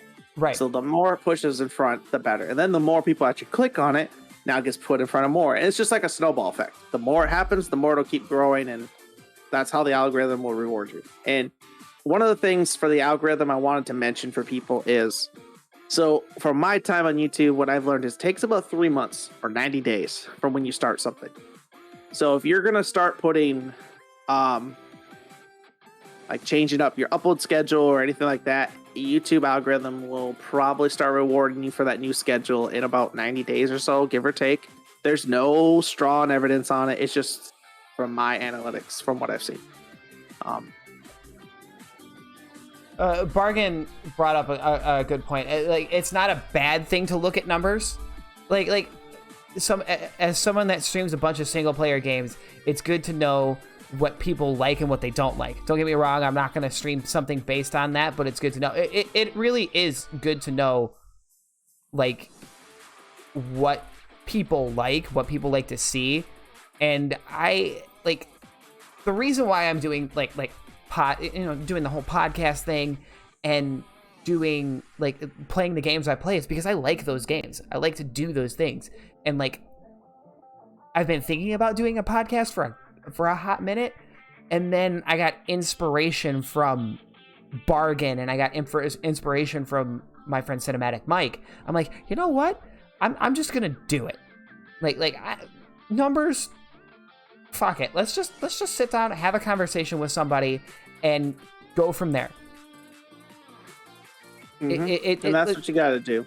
And I like the idea of just getting to sit down with somebody and talk to them, or just talk to talk to a lot of people. If I I've got this podcast set up every Thursday. I have somebody every Thursday until January. That's awesome. It's mind blowing that I can I go up to a person and say, "Hey, you want to be on a podcast?" And they go, "Sure, let's do it." And it's it's nice to have content. It's not content, but to have people to talk to for the next 3 months. I'm skipping, of course, Thanksgiving and Christmas, but it's good to have that consistency. I know every Thursday going into January, I have somebody to sit down and actually have a conversation with. And you can talk Yeah, it's good. You can either talk analytics, you can talk like personal stuff, talk about their content, talk about like your talk about just anything. Like one of my friends who's going to be on the podcast like a couple of weeks from now on November, I think it's like November, like in November or October, or like the end of October or something like that. Actually November 11th, we're going to talk about the games that made us actually become gamers. And there you go. And that's a really cool topic, because like you don't like I don't think many people, when they started playing video games, remember the game that got them into playing, got them into video games. Like, what was the game that got you into gaming? Out of curiosity. And this goes for chat too. Like, what's the game that hooked you and that got you into gaming? For me, I would say it was actually Super Mario N64. That was my first thing I remember opening it up, and that's what I got. And then it was GoldenEye the same day, like both being able to play. Like, and my friend Ziada just mentioned something, like a game I've never heard of, the Mars Saga from the Commodore 64. I'm like, wow, the Commodore 64. Ooh, man, ooh. Because you're not a fossil, like... Because you're not a fossil. I grew up, my dad still has the Atari 2600 in his house. And he brings it Crazy. He brings it out every once in a while to play Pong and all the games he played as a kid. And it's fantastic. It's just like, whenever I go to his house and I see the Atari, boom, I already know my dad's having a great time. He's already having a good day. And Bargain says, like, the Nintendo Mario or Duck Hunt. Like, who doesn't remember Duck Hunt? Who doesn't remember that? Like that was a fun time. Like, you put that, even now, Duck Hunt you can put on the wall. Like, you can put a projector up, put Duck Hunt on the wall, just like boom, boom, boom, boom. And it's just entertaining as all hell. Oh, really? I'll have to... The Mars Saga. It was a party-based RPG with simultaneous turn-based strategy combat. Really? I'll have to look into that. That's actually pretty cool. I'm a huge... The game that got me into gaming, I'm going to put this out there, was Command and Conquer. That was a good game. I am a strategist at heart. I personally like a lot of single player games, like, Kingdom Hearts, Super Mario, like platformers, RPGs. I like games that have substance, that have a story to them. Like you can actually connect with the characters, Mm-hmm. Command and Conquer was just like one of those games I played like when I was bored, and then I got really good at it. And then I started playing competitively with it. And now I just sit, every now and again I'll load it up just to play. It's one of those games I go back to if I ever have like a bad day or a interesting turn of events. You know what I mean? But like that's a topic for another like another podcast. Like, we're talking like games that made us gamers. And I remember vividly playing, like, the first time I loaded up Command and Conquer, it was this 8-bit, like, flat land. Like, the guys were, like, this big. Literally, they were this big. And they were either red or blue. And that was the color scheme. That was it. Like, they were this tiny, and you could just hear them making the Wilhelm scream death sounds. They're like, ah! Like stormtroopers, and it was great. Oh, man. And then I saw how that game evolved, and that game just evolved into what it is now, and it made me upset, but that's another thing for another day. So I want to say, like, we can get into more... Like, I want to know personally more about YouTube's, like this was more me trying to figure out YouTube stuff. But now that we've like deviated and talked about like a million other things, like YouTube's analytics, just based on what you've told me, are more interesting compared to what Twitch has going on. Yeah. So yeah, I mean, again, YouTube to me has a good amount to like help you learn and understand. Now, yeah, right away, something new. Everyone's like, okay, well, I don't know anything here. Like, what's going on? You know, like, what does this mean? What does that mean? So I like how they simplified it more than it used to be. They now have arrows in the system to be like, gray means your video's doing a little bit above normal, a little bit below normal. So it's okay. Green arrows, obviously, that's what you always want. The more of the green arrows, the better. That means you did something that just grew your channel. And then they'll do green check marks, which is basically means your video's doing average. It's doing the normal. And then there's red, obviously. Red means, hey, this did bad. Don't do this again. Don't do this shit again. Nobody wanted to see this. Nobody wanted to see this. Get this out of here. Exactly. And that's what I mean. Like, people are thinking, well, that's, you know, like, to me, that's data that I don't have to go digging for. It's all within the studio, and I get to see it all. I can change what I want to see, you know, and like, okay, well, how well did my live stream do? You know what I mean? So let me pull up my live streams, you know, let's change that the way I'm looking at it, you know, instead of everything. I just want to see my live streams, you know, and I love it. Like, I think it's really cool to see all the data, as always. And then you like the top videos, this period, like it says like for the last, say, 30 days, what's your top video? And then it'll tell you at the bottom, like, oh, these are your top videos. Like, so, okay. Like, it's really nice. Again, I like the analytics. It's gotten way better than it used to be. Way more open. And I keep telling people, like, it's just good. Like, it really is. Like, the memberships is weird on YouTube.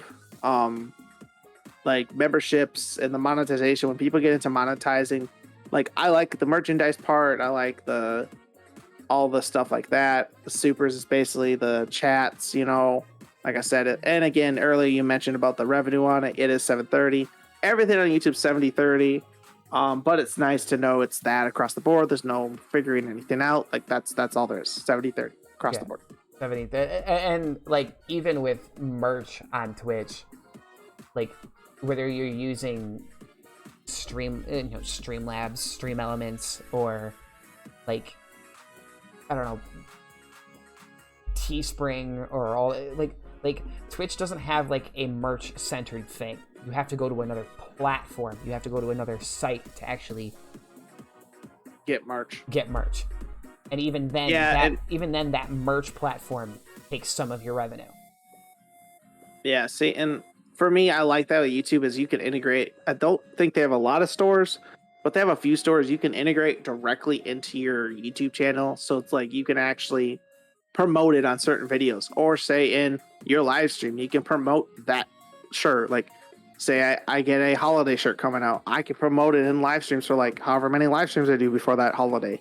You know, things like that. It's really cool to like push your product in front more, instead of you're kind of like, well, I hope my third-party site comes through on my bot chat today and puts something up and I get a sale. It's, right. You know, I like that part in this. Again, it has that memberships there. So like, you guys on Twitch, everyone on Twitch, you're locked into that membership deal. Like $4.99, what is it, $9.99 and $19.99? Or is it $24.99? I can't remember the tier. Let me actually take a look. So for Twitch, it's $4.99. You go for a tier 1, a tier 2 is $10.99. Yep. And then $24.99, for a tier 3. Okay, so for me, what I like on YouTube is you set the creator, you set your prices, and you can have as many as you want. I think up to 5. 5, I think. Yeah, 5, or as low as 1. You decide. There's no YouTube decided. It's you. You decide. Like, this is what Twitch wants. You pay $4.99 for a subscription, and the creator sees half of that.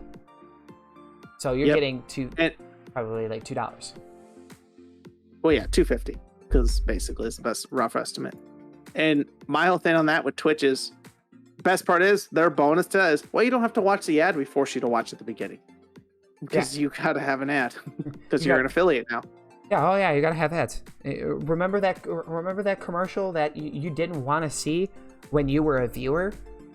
You're the streamer now, and now you have that viewer watching that same fucking ad you didn't want to see. So now they're gonna pay this amount of money, and they're gonna pay you $5 a month to not see that ad. Oh wait, there's still gonna be ads. Like, they recently put in with Twitch, they put in like, here's an ad at the beginning, here's an ad in the middle, here's an ad at the end.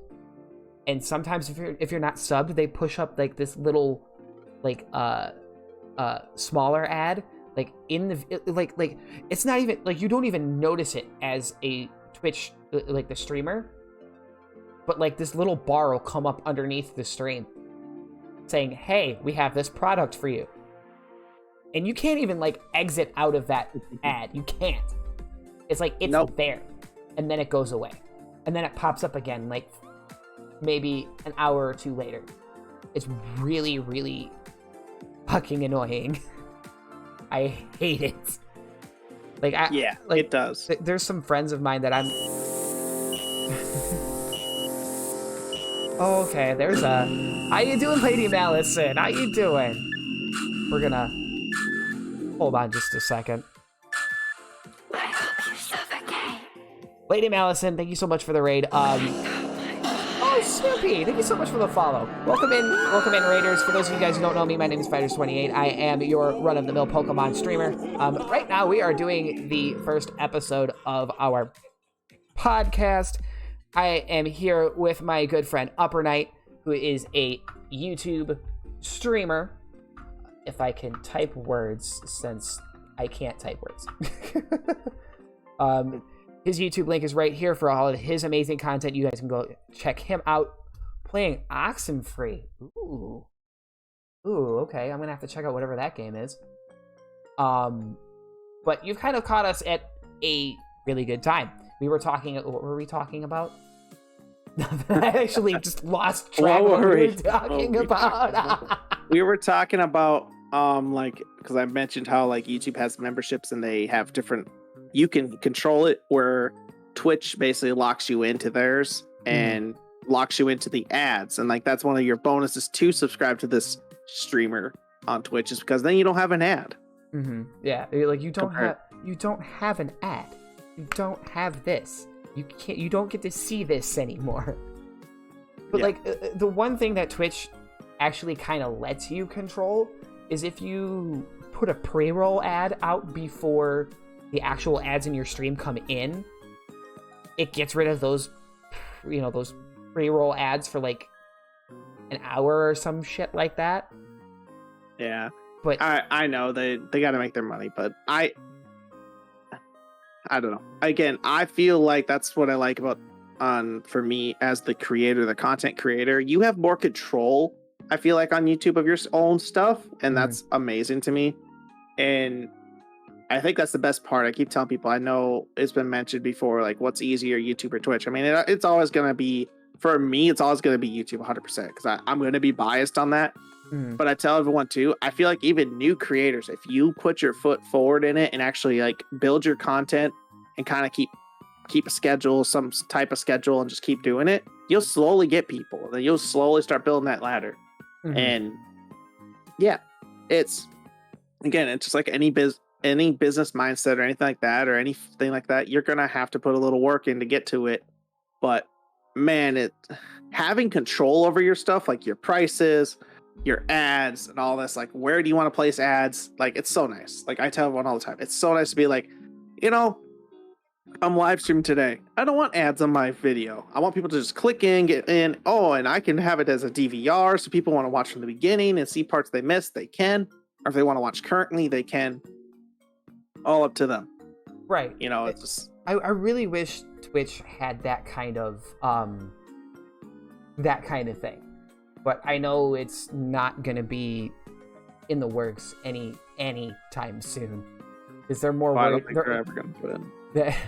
because they're more worried about making money. They're more worried about, hey, you want to boost your channel? Here, let's make your chat pay 1,000 bits to boost your channel once. Are you going to get to the recommended page? God only knows. Yeah. Will that person scroll far enough to see you? Who knows?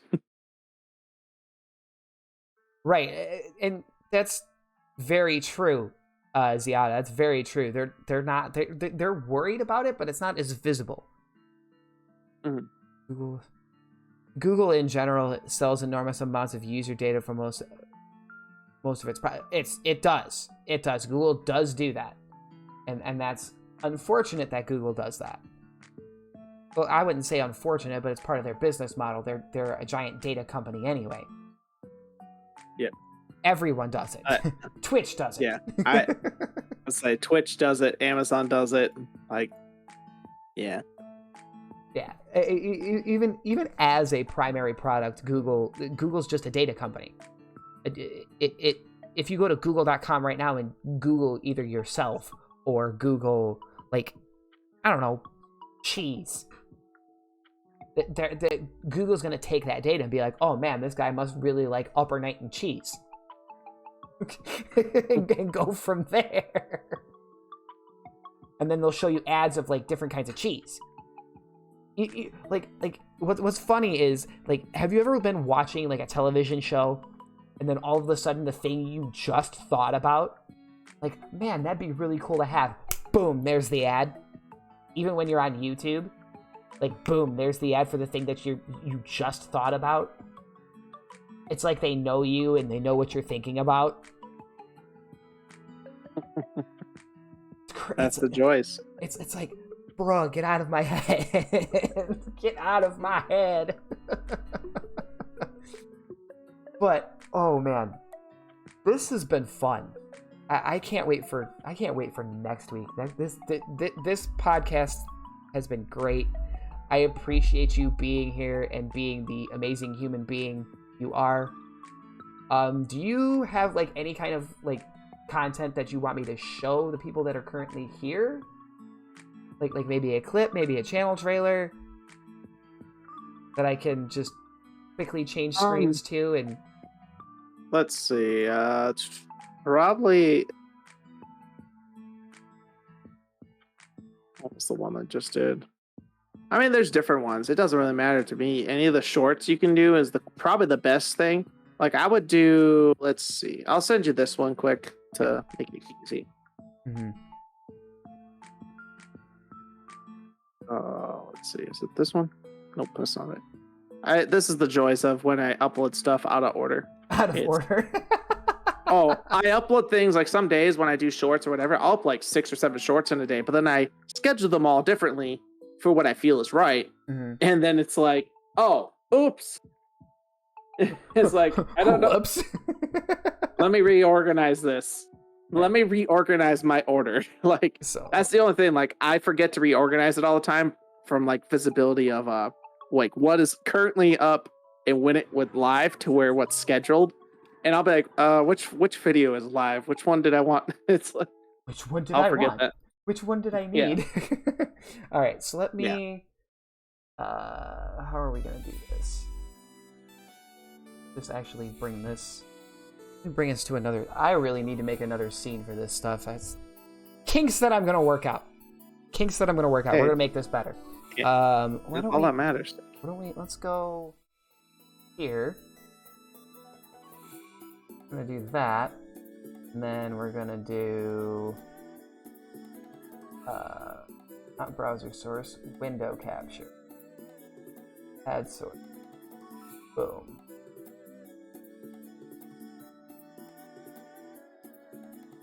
Add source. Here we go. Boom. And that's gonna be over my face. Let's do that. Let's do that. Okay, so here's Upper Night's channel on YouTube. We're gonna actually pause the music that we have here because I love me some lo-fi Pokemon music. Come here, boy. Give me that. What is that, Halo 4? This is actually Halo Infinite. Oh, is it really? Yeah, it's this was I failed at this. Oh, that's great. So you tried to. Okay, so I see that you tried to you hijacked this dude. Give me that. And then this guy comes in, says, "Nah, dude." Yeah, dang it. Basically, because I'm like, I got this, and then this guy came out. And I'm like, well, I don't have this anymore. Yep. Wrong scene. We're gonna go back to here.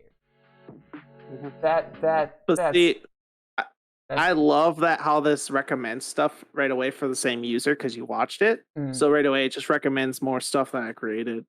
That's the one thing I like about YouTube. But we are actually going to turn on some music and actually raid out to the next person in line. Let's see, who are we going to raid? Why don't we find another talk show podcast streamer? Hello? Excuse me? What? No! Muchos, no! Okay. You just got raided. Yeah, I know. Look at that. I love it though. Bam! Bam! Raid message, I slid a copy. Fabulous Joe. Muchos, I love your face. Thank you so much for the raid. You actually came in at the end, but for those of you guys who don't know me, my name is Fighters28. I am your run-of-the-mill Pokemon streamer. I stream Sunday, Tuesday, Thursday, and Saturday, normally starting at 5 p.m. Central Time. Right now, we have our good friend Upper Night, who has just ran. Oh, we're not going to bed just yet. I'm going to go play Back for Blood here in a minute. We have our fabulous guest, Upper Night, who is a YouTube streamer, YouTube content creator. I mean, if you want to plug your channel, now's the time to do it.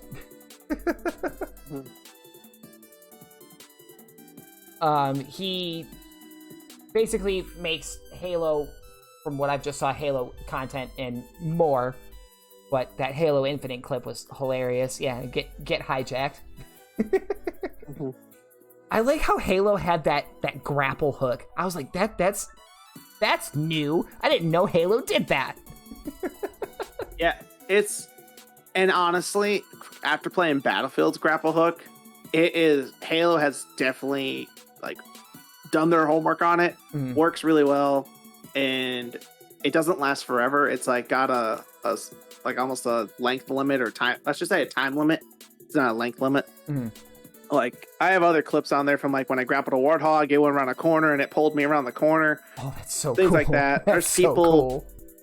There's people I wanted to do. I didn't get to. I ran out of time in the flight, but someone got to do it where they launched the warthog across the map and they grappled and they launched because there's no fall damage in Infinite, which is awesome. So you can just launch across the map. I love it. So game modes are going to be crazy. Everything.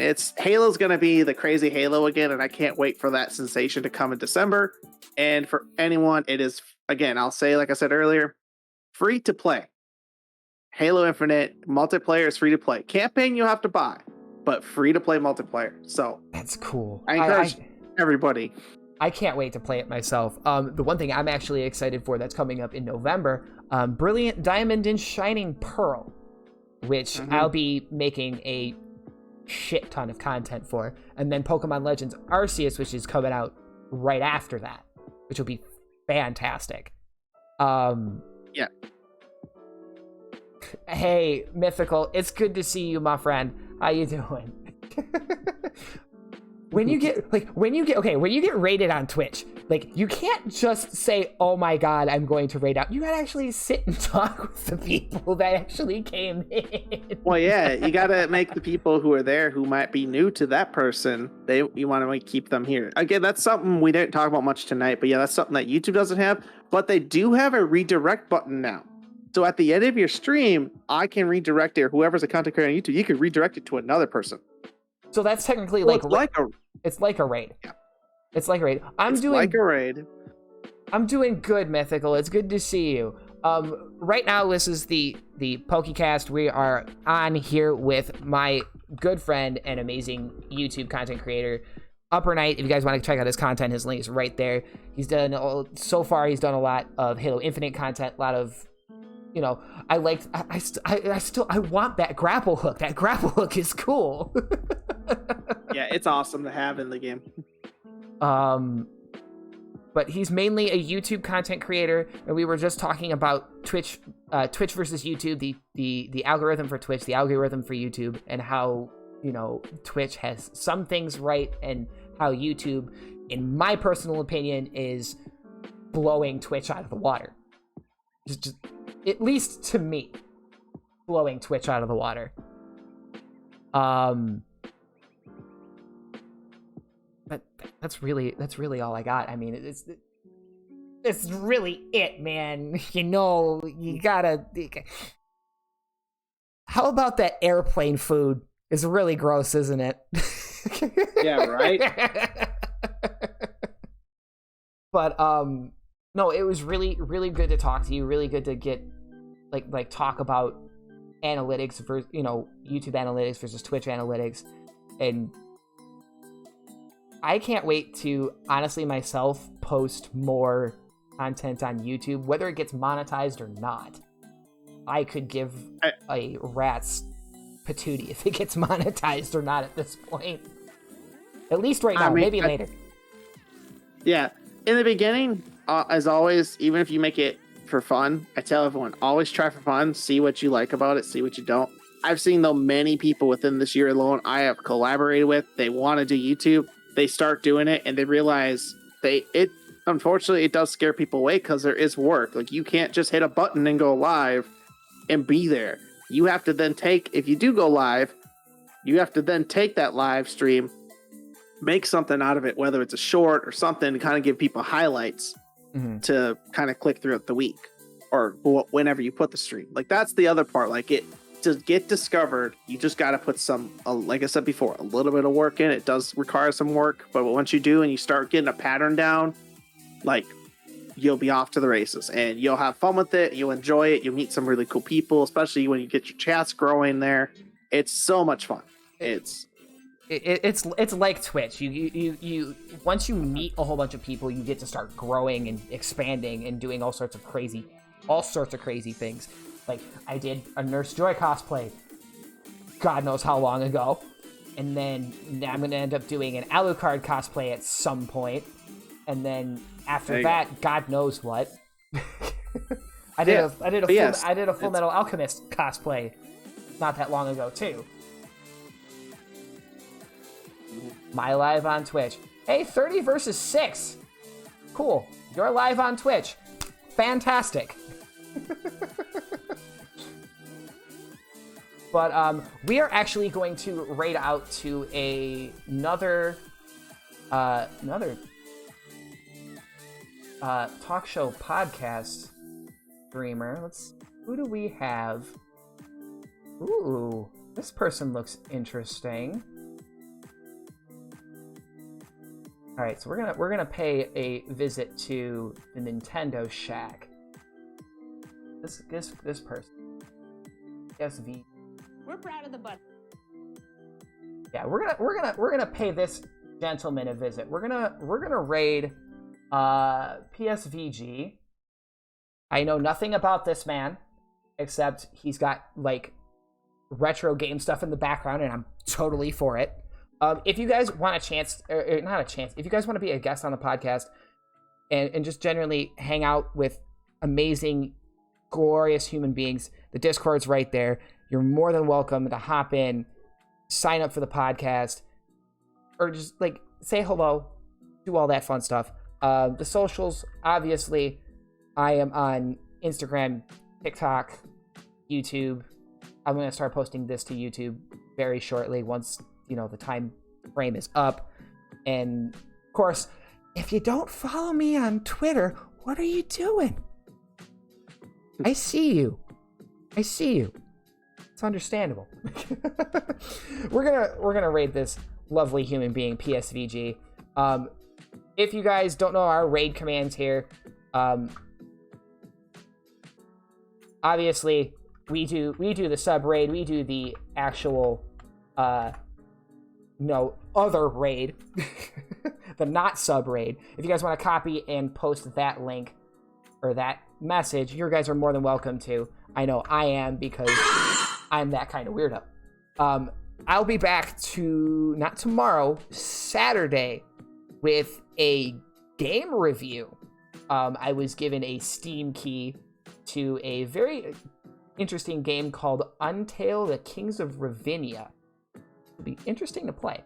I can't wait to play it. But for now, like they do say in the Pokemon Center, y'all, I do hope to see you again. Bye!